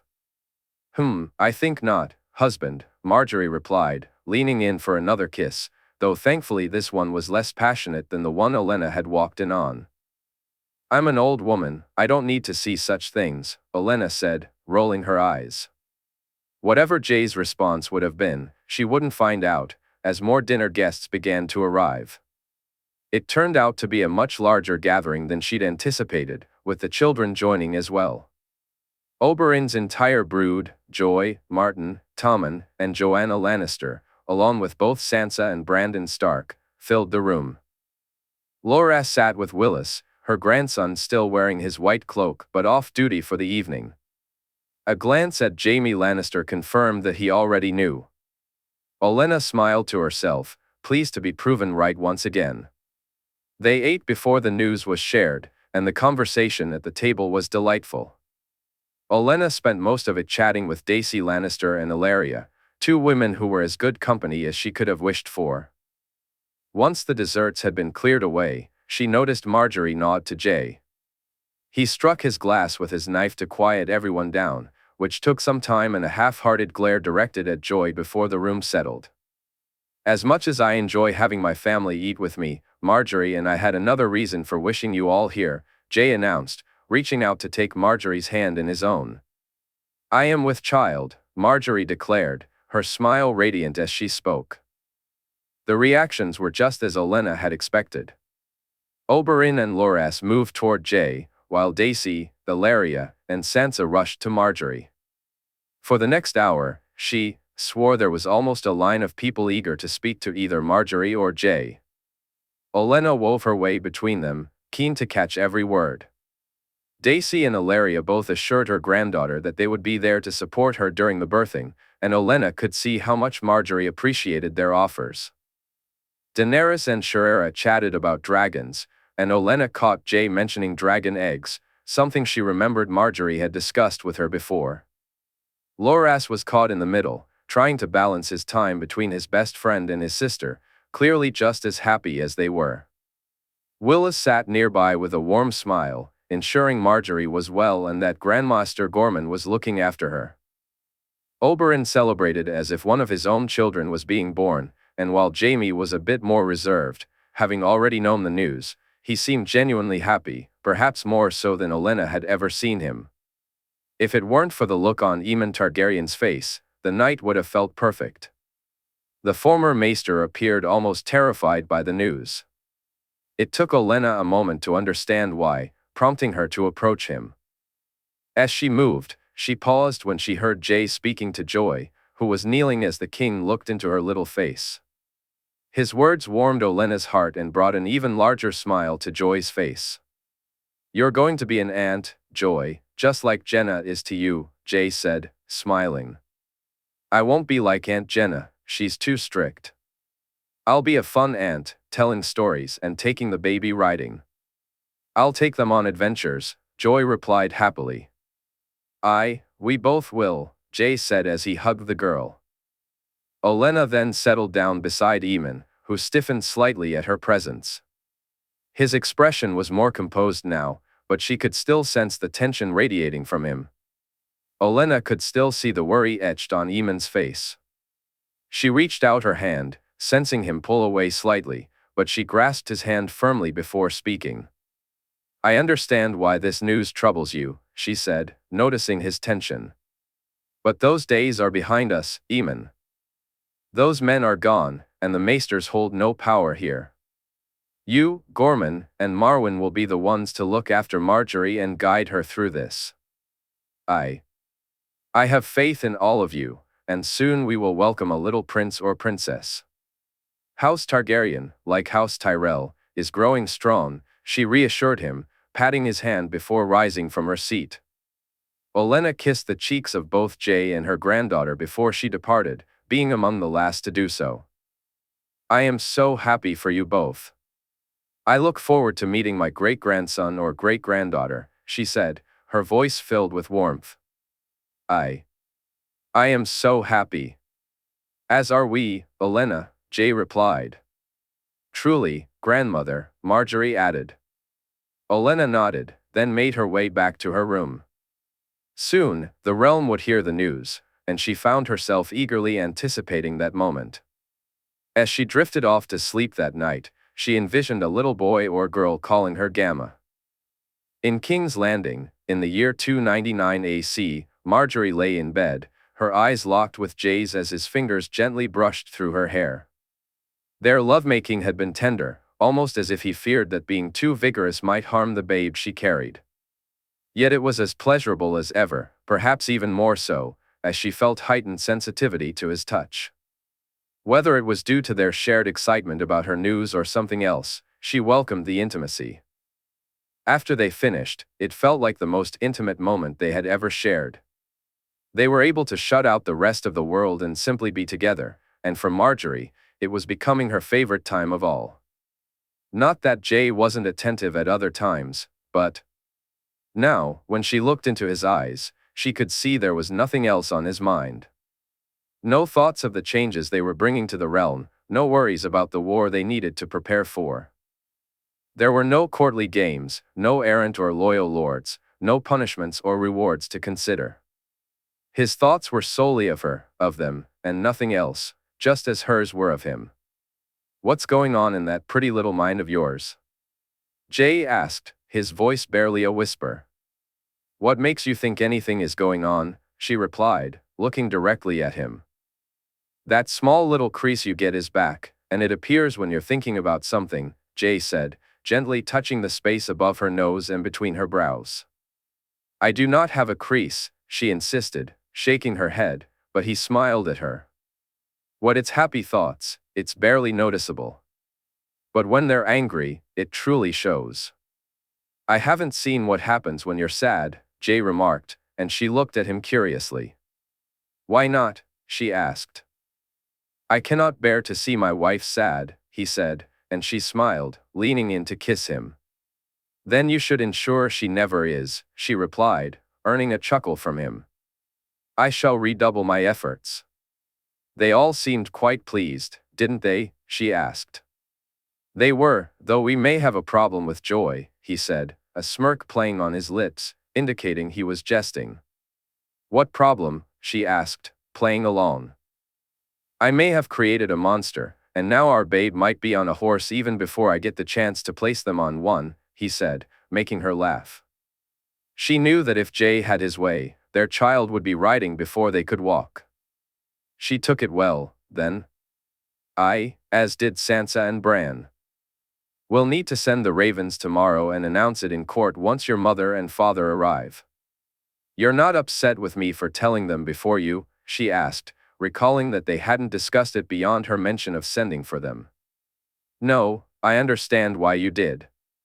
Besides, how could I be upset with the woman I love so dearly, the mother of my child, my wife," he said, and the warmth in his words wrapped around her like a comforting embrace. She tried to suppress a giggle as she noticed his eyes growing heavy. "Sleep, my love," she said softly. At her words, he opened his eyes, forcing them to stay open as he looked at her. "You first," he replied. She nodded and closed her eyes just as he did. She couldn't tell who fell asleep first, but it was Jay who woke up before her. Margaery opened her eyes to find him sitting up in bed, his gaze tenderly focused on her face as he gently stroked her stomach. "How long have you been awake?" she asked. "A short while," he replied, pouring her a mug of water. She drank it down gratefully before he helped her rise. He assisted her in dressing and even brushed her hair himself, which Margaery found surprisingly enjoyable. However, when he attempted to style it, she had no choice but to send him away. "I can't just tie my hair up like you do," she laughed, watching him chuckle at her response. Sansa and Tyene soon arrived to help her get ready for the day. Margaery felt pleased to have Jay's cousin in her service, and Tyene seemed more than happy with her new position. After breaking her fast, Margaery learned that her parents would be arriving a day earlier than expected. She was certain it was her mother's doing, so she told Jay, who agreed they should prepare a warm welcome for them. Margaery knew her father would appreciate it, and although Jay disliked such displays of courtesy, he was getting better at hiding his annoyance. When it was for family, he at least found some enjoyment in it. They held a small council meeting to share their news. Lord Wyman and Sir Richard both appeared genuinely joyful upon hearing it. Lord Montfort was not in King's Landing due to a family issue, but Jay assured them that he would send a raven to Driftmark to inform him before they announced it to the rest of the realm. Once the meeting concluded, they asked. Grandmaster Gorman stayed behind as Margaery and Jay discussed the wording of the message they needed to send out. The message would be the same for everyone except for Winterfell, Casterly Rock, Castamere, Highgarden, and Sunspear. Those would be more personal, taking them some time to write. Although she had already informed her mother and Leonette, and Garland likely knew by now, she still composed the letter to her brother as if he were unaware. Jaime has gathered, or will have gathered, all the important lords and ladies in King's Landing for this afternoon. Now we must only wait for your father and mother to arrive, Jay said when they were alone. We'll speak to them privately first, won't we? She asked, and he nodded. We will, but it'll have to be straight from there to the throne room, protocol and all that, Jay replied, rolling his eyes at the mention of protocol. Now you care about protocol? She chuckled. I care not. Were it up to me, I'd simply climb onto Rhaenix's back and fly around the realm, shouting it out at the top of my lungs, Jay said, and she laughed at the image before considering Rhaenix and the bond Jay shared with her. Does she know? Margaery asked. As soon as I did. She says she'll protect the babe as she would me, until their own dragon is large enough to do so, Jay explained, turning to meet her gaze. Their own dragon? The eggs I found in Summerhall. I knew they were not for me, they were for our babes or their babes. One of them belongs to the babe you carry, my love, he said, and a smile spread across her face. Her little prince or princess would be a dragon rider too. Suddenly, Margaery burst into laughter, and Jay looked at her in confusion. What? He asked. I was just imagining grandmother's face when she finds out that her great-grandchild is to be a dragon rider, she said, seeing the smirk on his face as he pictured it. 2 hours later, her mother and father arrived, and Margaery could see her. Her father's exasperated expression reflected his frustration at being rushed first to the capital and now to their chambers. He opened his mouth to speak, but when she approached him, the smile on her face silenced him. I am with child, father, she announced. He searched her face for the truth, then turned to Jay, who nodded in confirmation. "Oh, my sweet Rose," he said, his voice filled with emotion. "Are you happy? Both of you?" She leaned in and kissed his cheek, grateful for his concern. "We are, Lord Mace, very much so," Jay replied. "Then this news is the very best I've ever heard." "Is that not so, Allery?" her father exclaimed, turning to her mother. "It is, my love," her mother said, moving to embrace her. "You are well, sweetling?" "I am, mother," she assured her, sinking into the comforting hug that felt like it lasted an eternity. When Jay informed her father that they had waited for them to arrive before announcing it to the realm, Margaery could see the pride beaming on her father's face. The opportunity to change the news only seemed to heighten his joy.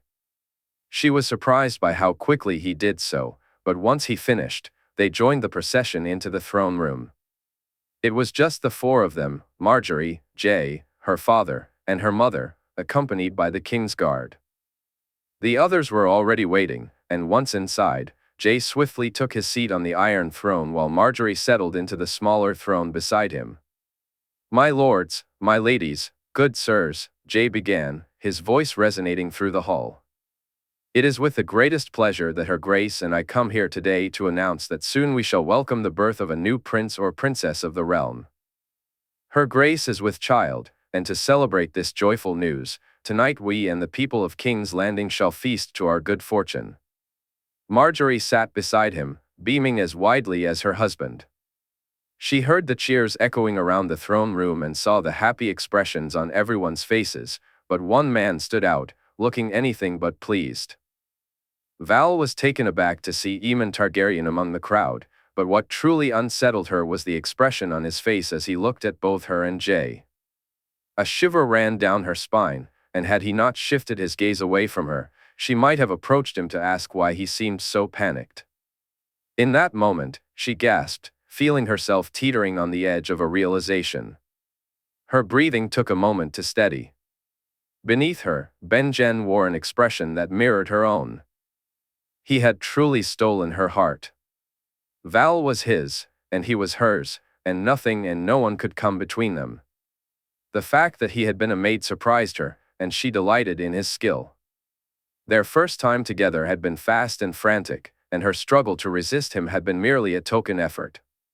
She had worried that he might perceive her hesitance as rejection, but he had risen to the challenge in ways she hadn't expected.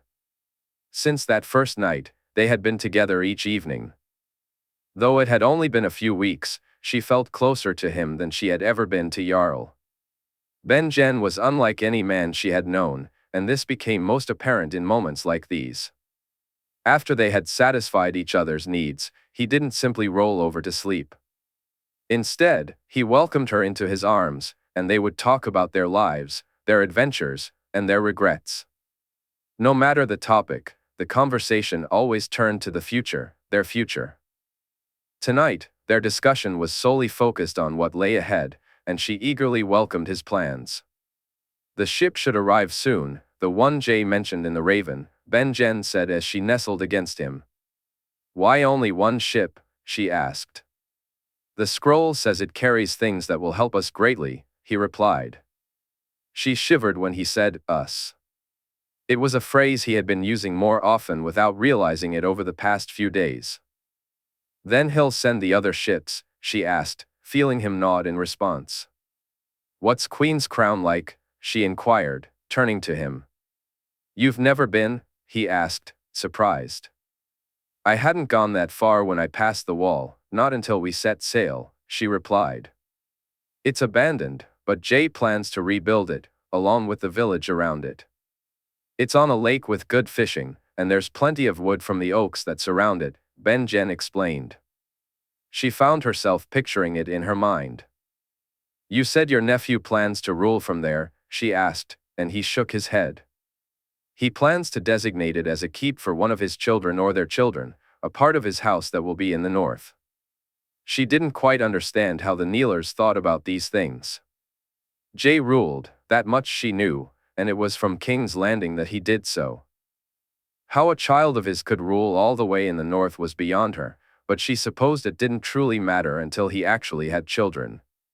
What she did know was that the lands her people would settle on were Jay's own lands, not the lands of the north. They would answer to him, and that made things easier, especially since it was Benjen they would deal with. "You truly won't go back to King's Landing?" she asked, voicing the one worry she still had about him. He paused for a moment, and she felt her heart stop, before he shifted above her to look into her eyes. "From time to time, yes, maybe I'll need to go see my nephew. More than likely, he'll come to see me, him having a dragon and all," he said, making her laugh. "But no, I won't be going back to King's Landing. The North has always been my home, and now I have an even bigger reason to call it so." And what reason is that, Benjen Stark?" she asked, challenging him. "You're my reason," he said, kissing her. "You're everything." "My reasons," Val muttered, still groggy from sleep. They had been woken far too early by a grinning giant named Tormund Giantsbane, his big, ugly face poking through the opening of their tent. "Mance wants to see you both." "A ship's been spotted," he said, starting to turn away. Val shot him an annoyed look as he paused. "Of course, that's if you two are finished with your activities." "You were louder than Sheila, Har." "Get lost, you ugly brute," Val retorted, tossing something at him that merely bounced off his head. His laughter as he left was infuriating. They dressed quickly, and Val stepped out of the tent first to grab something for breakfast while they walked to Mance's tent. It wasn't much, but at least the meat would keep their stomachs from growling. As they walked, Benjen pointed out the ship on the horizon. It was enormous, reminiscent of the one she had sailed to King's Landing, and she found herself wondering what it carried in its hold. Her pace quickened, and when she reached Mance's tent, she hurried inside. Mance was there with Dalla and their baby. Tormund, Styr, and Mother Mole rounded out the small group, and she welcomed their presence. The last thing she wanted was a heated argument among the free folk so early in the morning. Dalla handed her a plate of warm, hearty food, and Val made sure Benjen ate as well. They were not the only ones who had missed breakfast. It seemed no one had a chance to eat before Mance sent for them. "I've never seen a ship like that before," Mance remarked, looking at Val and Benjen. "My nephew designed it when he was just 10 days old," Benjen said proudly. Val noticed the exchanged glances between Mother Mole and Styr. "Does he have more of them?" Tormund asked. "I saw 6 in King's Landing, and there are even more than that," Val replied, and she didn't need to elaborate further. Val studied their faces, trying to gauge their thoughts. With ships that large, they could transport most, if not all, of the free folk from here and beyond the wall. "How much is he sending us?" Mance asked. "I don't know. You saw what the scrolls said." "All I know is that he's sending us dragonglass," Benjen replied, a smile on his face as he emphasized, "us," again. "Weapons," Mother Mole interjected, drawing everyone's attention. "Weapons against the dead." Tormund and Styr began to smile at her words. Later that day, the ship dropped anchor a little off the shore. Val, along with Benjen, Mance, and the others, stood watching as a small boat rowed toward them. Inside were 6 men, one of whom appeared to be the leader. As the boat approached, Val noticed a chest resting between 2 of them. Benjen looked to Mance, who nodded, and then stepped forward to greet the man. "I'm Benjen Stark, the king's uncle. Welcome to Hardhome." "Captain Farman," the man replied. Val observed that the captain was much younger than she expected a captain to be. "My nephew sent you?" Benjen asked. "His Grace sent us to deliver some supplies, Lord Benjen. It will take some time to unload everything. I've brought 1 chest with me. Do you have boats?" Benjen turned to Mance, who nodded. "Then if you'll have some of your men row them to the ship, we can unload more quickly." "I'll see it done," Mance said, sending Ygritte and another to hurry and prepare the men. "What's in the chest, lad?" Tormund asked. Dragonglass, Captain Farman replied. Val watched as the chest was opened. Benjen and Mance reached inside, pulling out handfuls of dragonglass arrowheads, along with knives and what appeared to be axe and spearheads. Are there more of these? Mance inquired, and the captain smiled. For the next day and night, they unloaded the ship. She discovered more than a dozen large chests filled with dragonglass, along with a selection of steel weapons. Swords, axes, and hammers were included, and for a moment, she was puzzled. Why would Jay send these if dragonglass was the primary weapon against the dead? But then it clicked. Weapons like these could buy them time in battle, keep the dead at bay, and provide the opportunity to use the dragonglass effectively. Styr confirmed her thoughts when she overheard him explaining it to Tormund. The biggest surprise, though, the one that likely earned Jay as many friends as the dragonglass and weapons, if not more, was the supplies. Grain, flour, fresh fruits and vegetables, and salted meat and fish. It was more than they had ever gathered in their best hunting days, and her people would be incredibly grateful. The fact that he provided this without them even asking marked him as different. It showed he cared, something she had witnessed firsthand in King's Landing. She never expected him to extend such generosity to the free folk. Then again, she never thought a kneeling king would allow them to cross the wall either. Once the ship was unloaded, Mance had Stannis join the captain as he prepared to row back. He would be dropped off at Eastwatch and then make his way back to Castle Black from there. The captain assured them he would speak to the commander at Eastwatch once they arrived. I'd suggest you make more boats, Lord Stark, the captain said. When will the rest of the ships arrive? Benjen asked. The first within the moon, all within 2, I believe. I thank you, Captain Farman, Benjen replied. The captain nodded as he, Stannis, and the men began to row away from the shore. 2 moons, she hoped that would be enough time. After they had eaten and the weapons were distributed, she made her way back to her tent. Benjen walked by her side, and as they strolled, she took in her surroundings. Many of the warriors and spearwives now carried dragonglass knives at their sides. The ships arrived, some carrying spearheads for spears and axe heads for axes, while others bore steel of a quality they had never seen before. Each of them wore the same expression, one she recognized in herself as well, hopeful anticipation. In King's Landing, in the year 299 AC, Kinvara observed the temple's rapid growth. She had to send for more priests and priestesses from Volantis, as she, Thuras, Melisandre, and the acolytes they had begun to train simply weren't enough. Since the High Septon's death, the faith had left them largely alone, although some had blamed her group, accusing them of using foul magic to murder him. Yet, most of the faith had turned inward, focusing on their own services and, in some cases, beginning to offer an alternative to their teachings. The Septas and Septons preached more in line with the Seven, spending the coin they gathered on the people rather than on themselves. This shift was a reaction to the way her group had used their resources to help the people of King's Landing, but that didn't matter. The citizens benefited, and the king and queen cared little for the petty grievances of the faith. Their only concern was for the people. Kinvara and Melisandre handled most of the outdoor preaching while Thuras instructed the acolytes. Thuras was far better suited for that role, especially when it came to showcasing his flaming sword to those who had already begun to walk the path. This display yielded far better results than trying to convince those who had not yet committed. A believer longed to believe, and witnessing their God's power only reinforced that desire. In contrast, a cynic was quick to dismiss such displays as false, and seeing the powers only deepened their doubts. When the first ship arrived, carrying some of their most persuasive and charismatic priests and priestesses, it marked a turning point. It allowed Kinvara and Melisandre to focus even more on the temple and its growth. The regular services they held attracted many followers, but today it was just. One encounter caught her completely off guard. Although Prince Aemon was dressed simply and not wearing his ruby, she recognized him instantly by his eyes.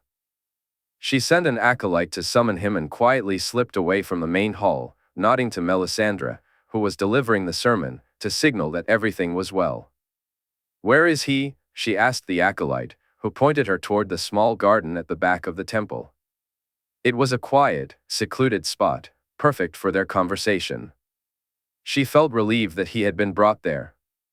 As she entered the garden, she found him standing among the flowers. The red roses, some of her favorites, surrounded him. He turned as soon as he heard her approach, but it struck her as odd. It took her a moment to realize he was blind and couldn't see her. The way he had turned his head made her believe he could see her as well as she could, until she looked closer at his eyes and noticed the emptiness within them. "Why are you not wearing it?" she asked. As soon as she spoke, he fastened the ruby around his neck. The transformation was instant. The man before her seemed younger and more vibrant. "I wish to speak to you alone, without one of Sir Richard's lips announcing my presence to my nephew," he explained. "They rarely come here." "My prince knows we serve him as much as we serve our God," she replied. "Because he is his chosen?" Aemon asked. "He is the prince that was promised," she affirmed, watching him sigh. "Azor Ahai reborn," Aemon said, and she nodded in agreement. "Do you know what it cost Azor Ahai to end the darkness, Lady Kinvara? What price the gods demanded of him?" he questioned. "I know," she said, studying him intently. "You would seek my nephew to pay this price?" he inquired, and she shook her head vigorously. "He would not, and my God would not ask it of him," she responded. A look of surprise crossed the man's face. "You truly believe that?" he asked softly. "I do," she replied, her conviction clear, leaving no room for doubt. "Then I wish it were only your gods that he served," Aemon said, making a move to leave. Kinvara stopped him. "What have you seen?" she asked, her voice betraying a hint of panic. "I have seen terrible things, a prophecy that must be fulfilled, one that was foretold long before either of us walked this world. I know what my nephew must do, and it pains me greatly because I cannot see how he will, or how he cannot." "You're wrong, Prince Aemon. What you saw is untrue. R'hllor would not allow his chosen to suffer so," she said, anger rising in her voice. "Then your God is far better than those who would," he replied, brushing past her. She spent the rest of the day in a daze, finding no comfort in her food or in the chatter of the other priests and priestesses. Not even when Thuras and Melisandre came to her could she bring herself to speak of what Aemon had said.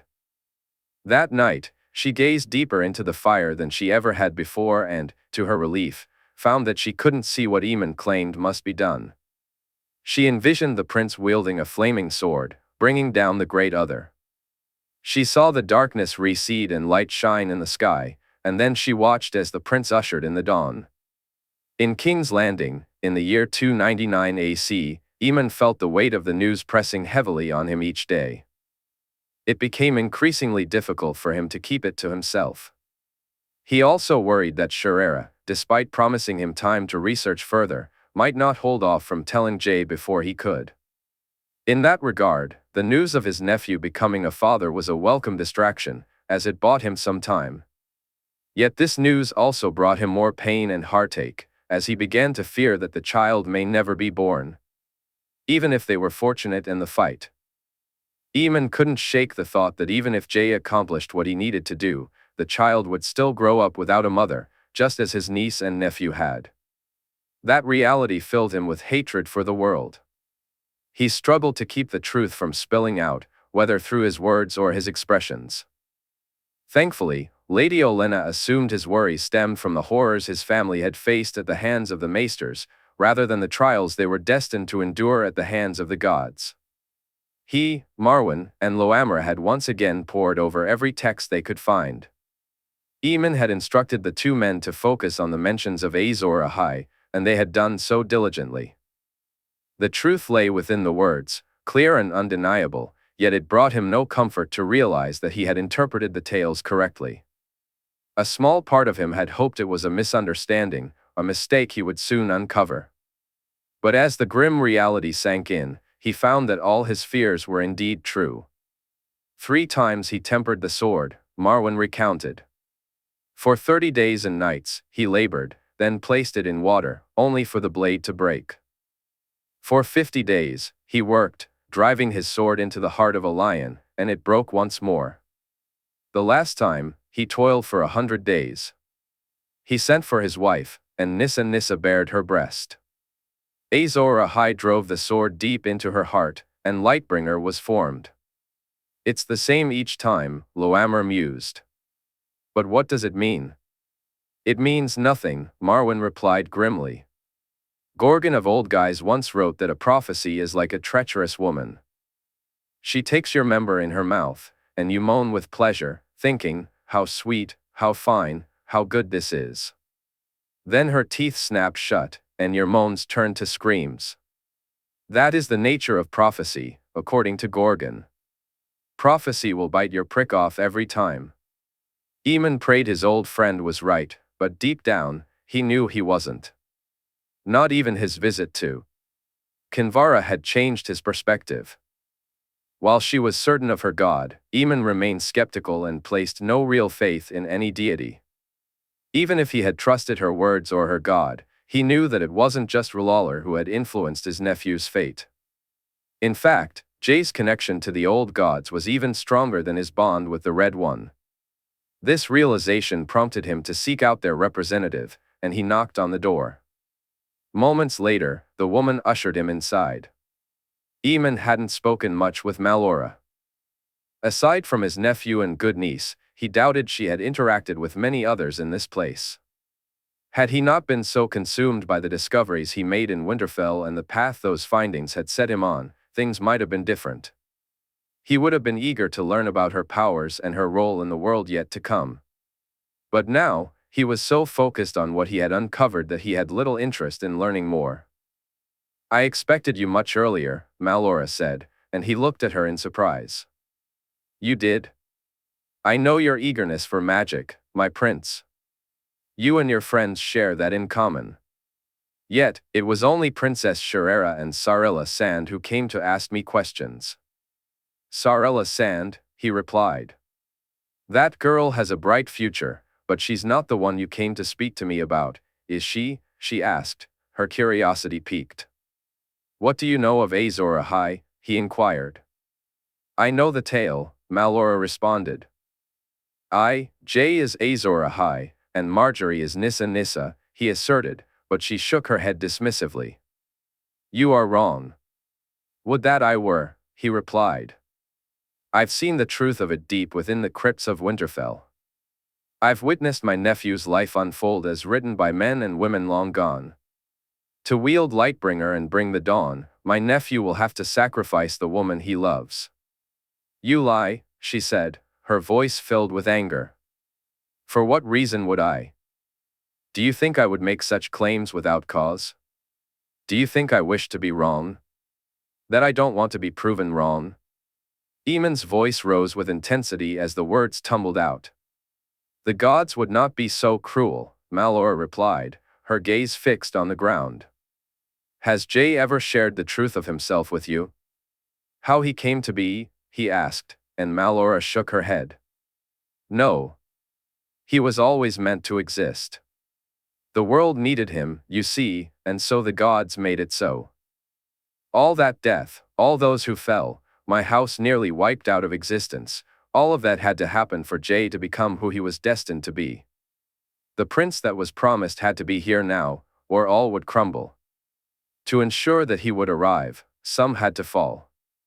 His father, his mother, his brother, and sister, they were taken from him by these so-called gods. So tell me, are they cruel enough for you now that you know this? Aemon asked bitterly. It cannot be. They would not do that. I won't accept it, Malora said firmly. Then help me find another way, he pleaded. A week later, Aemon stood at his nephew's door and knocked. He felt a mix of relief and disappointment when he found Jae alone. If Malora had been there, he would have spoken to them both about something else entirely. Jae invited him inside, and Aemon moved to the table, taking a seat and accepting a glass of wine. He downed the first glass in a blink and asked for another, much to Jay's surprise.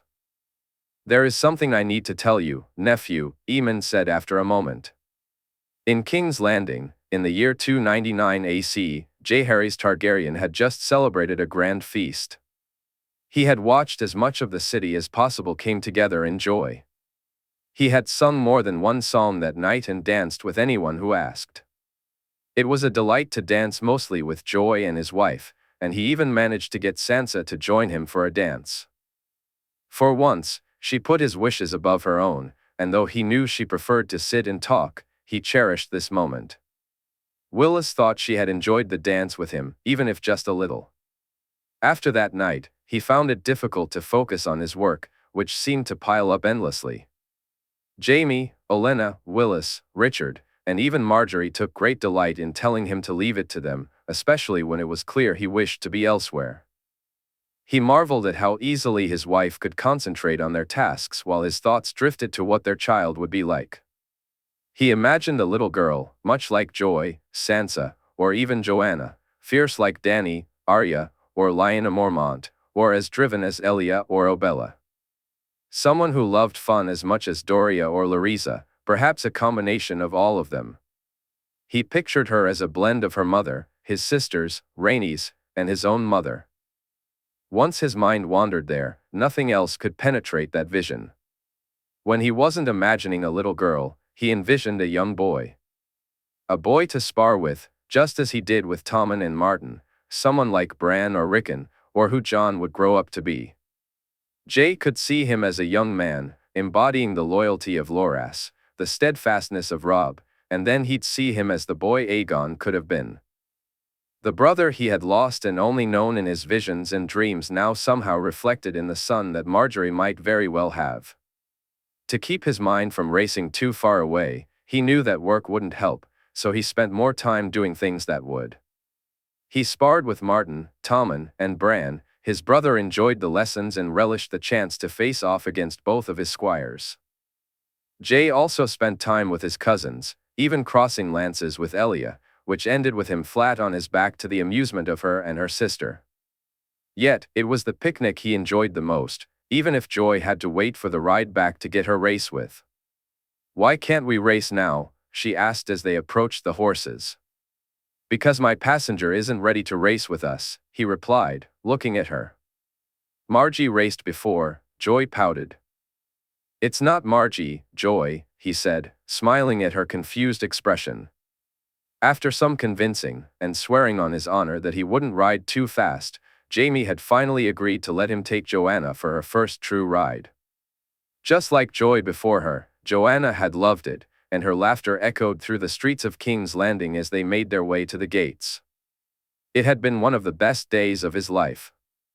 Jay, his cousins, Joy, Sansa, and Bran had all been there, along with Jay's squires. The wolves had come too, and even Rhaenys had flown overhead when they reached the spot he had chosen for their picnic.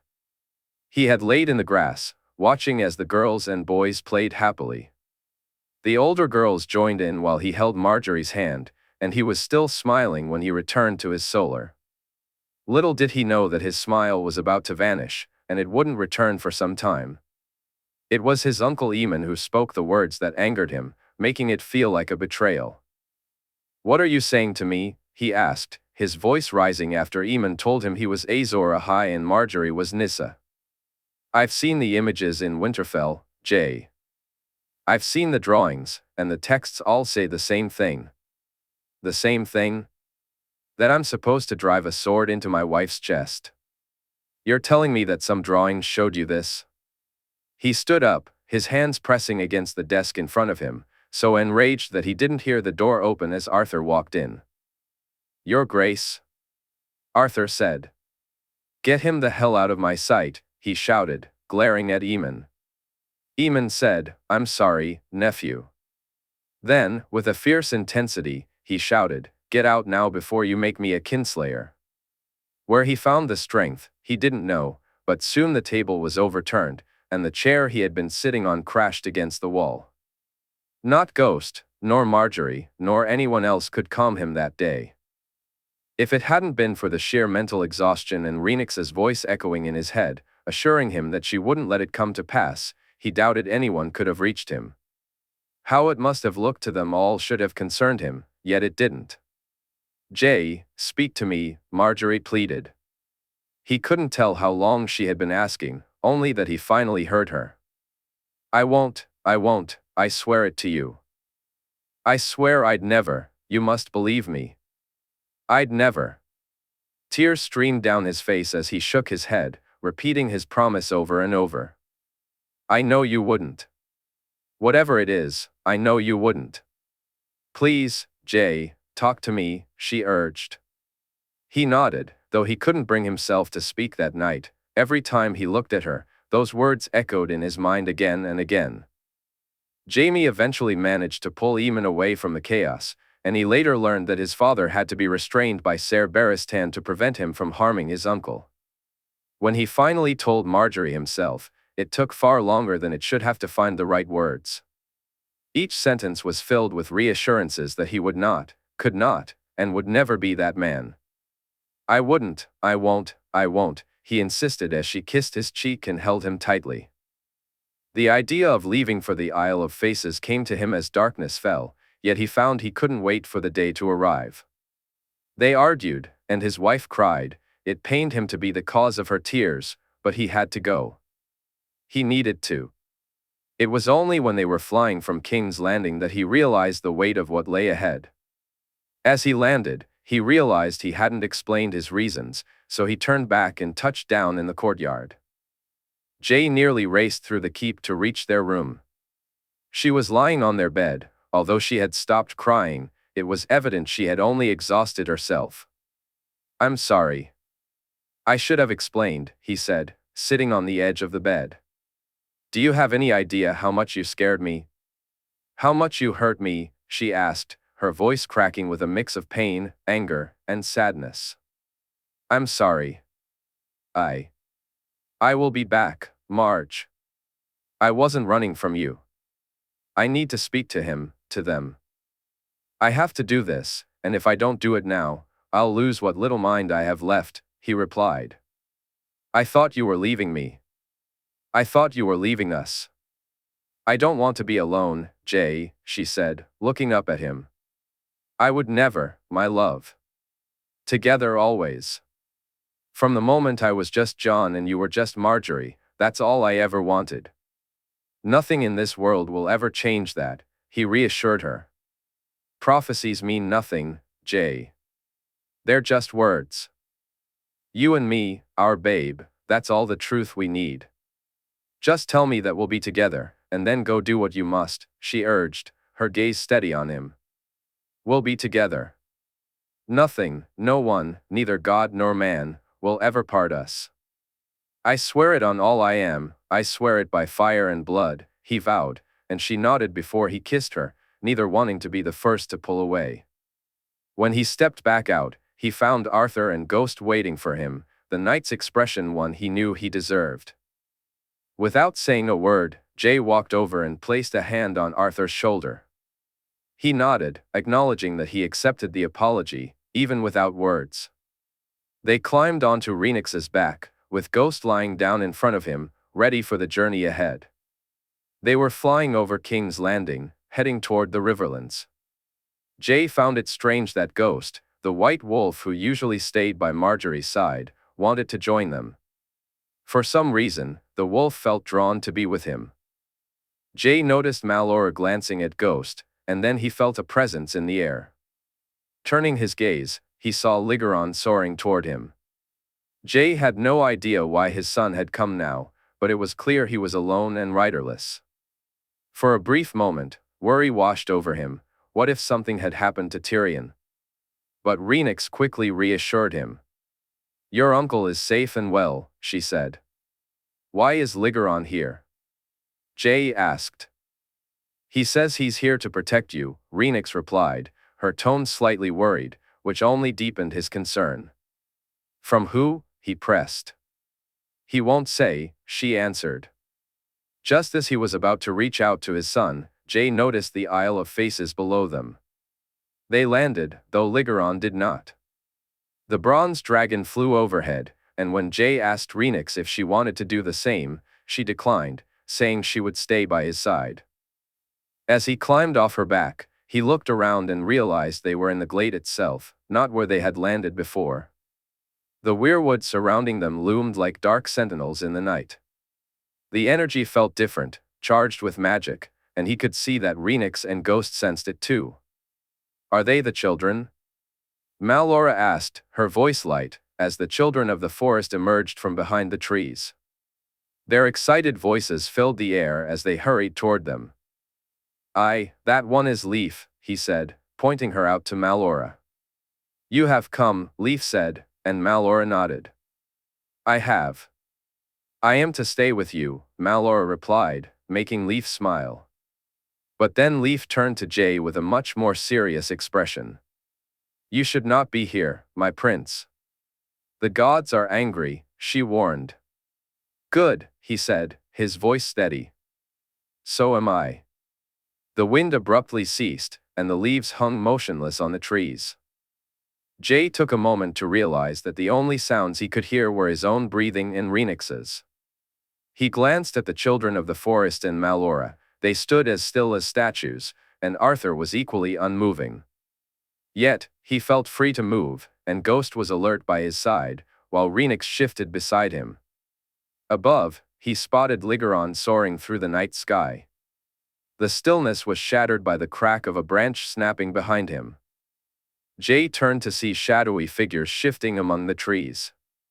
One of them stepped forward, and he sensed a different energy than the last time he had encountered the old gods. This presence felt far more malignant, a feeling echoed by both Ghost and Rhaenys. The white wolf positioned himself protectively at Jae's back, while Rhaenys raised her head, looming over his shoulder as the god approached. "You would squander all that we gave you?" a voice echoed. "Forgo your destiny? Let him win? For the love of a woman, you would doom the world?" The questions came not from the figure advancing toward him, but from the others lurking in the shadows. "Forget the world," Jae replied, bitterness lacing his words. He heard mocking laughter from the trees. "We thought you worthy, named you so, and poured great power into you. And you would throw it all away for love? How weak," one voice sneered. "Man has always been such," another added. "Fools we were," a third echoed. "The whims of gods and monsters, I had thought this was my house's curse, that we were left at the mercy of these beings. But it's the world's curse.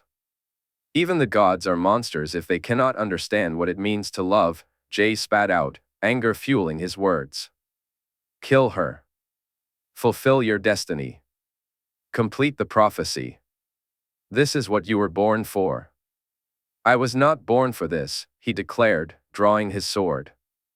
The sound of divine laughter reverberated around the glade. "But you will die for it." "Dracarys," he said, but no flames erupted. As he glanced over his shoulder, he noticed that both Rhaenys and Ghost were as still as the others. Looking up, he saw Ligeron had stopped flying, the bronze dragon now hovered in the air. "If you will not do our will, then the gifts we granted you are ours to wield to accomplish what must be done. She will die, whether by your hand or ours," the god declared, igniting a surge of rage within Jae. He swung his sword through the air, barely missing the god but failing nonetheless. He found himself battling a shadow. One moment, it was right in front of him, poised to be struck, and the next, it vanished. Even Jae's own speed couldn't compete with the god's swiftness. The god mocked him, both in words and in expression. When Jae felt himself ensnared by what felt like a branch, the taunts grew louder. "All our hopes, wasted. All our powers wasted. All our planning wasted. You are no prince, you are not what was promised. You shall not bring the dawn." He felt blood trickle down his chin, a slap from the branch that he barely avoided, yet it was enough to split his lip. When his sword finally connected, he watched in disbelief as the branch in the god's hand mended itself instantly. One moment he had severed it, and the next, it was whole again. Yet, with each strike he landed, he sensed a flicker of hope. He just needed to time it right. But he didn't. The branch slapped him away as it repaired itself, knocking the wind from his lungs and leaving him sprawled on the ground. The pain seared through his shoulder as the branch pierced right through his armor, and he wondered how wood could penetrate Valyrian steel. Thankfully, it was his off shoulder that was injured, allowing him to continue fighting. Even as blood dripped from his shoulder and pooled in his mouth, he pressed on. It will be I who ends her. Take comfort in knowing that it will be quick, Anne. Your child shall live, the god proclaimed. Though you won't get to see either of them again. Another promise you won't be able to keep, Jae retorted, his voice steady despite the pain. Together always, I believe you said. Jae felt himself begin to fade. The wound in his shoulder bled more than it should, and the sword in his hand felt heavier than ever. Yet, the god's words ignited something within him, something the god should fear. The anger surged through him, granting him a strength he hadn't known he possessed. But deep down, he understood it wasn't just anger fueling him, it was her. It had always been her, his wife, his love. He reached for the branch above him, catching it this time. It took longer to fix itself, but he used that time to push forward. With a determined thrust, he drove the sword deep into the heart of the god he faced. In a flash, he saw his mother smile at his father as she took the crown from him. The blue winter roses adorned her head, enhancing her beauty even more. It was clear how deeply they loved each other. Aishera gazed at her uncle Brandon, finding him the most handsome man she had ever seen. A silver-haired prince stood beside a small, slender woman. Her purple eyes revealed the truth of her feelings as they exchanged glances. Prince Duncan danced with his Jenny, and the world around them faded, their focus solely on each other. Jae recognized familiar faces, his uncles Ned and Benjen with Elle and Val, Jaime with Daisy, and Jerian with Aishera. He watched Princess Elia laugh with Ser Garrison, and saw Oberyn and Ilaria share their first words of love. There were many others, family from both sides, and then he saw her, his own love. They were children, then grown, lying in bed, laughing, dancing. The images came so quickly they melded into one. You are who we chose, and we have chosen. Many will fall, including those you love, the god warned. Yet not by your hand and not by ours. You are only human, and we have fashioned you for love. Be certain never to forget that, Jaehaerys Targaryen. Around him, people began to move, the children, Malora, Arthur. He looked up to see Ligeron soaring through the sky once more. Behind him, both Ghost and Rhaenys stood ready to protect him if needed. Kneeling, Jae felt the weight of the moment as he reached for the hilt of his sword. Power surged from all around him. The darkness had vanished, leaving only light in its wake. As he drew Dark Sister from its sheath and held it high, it shone brightly, illuminating everything around him. Lightbringer, he whispered softly.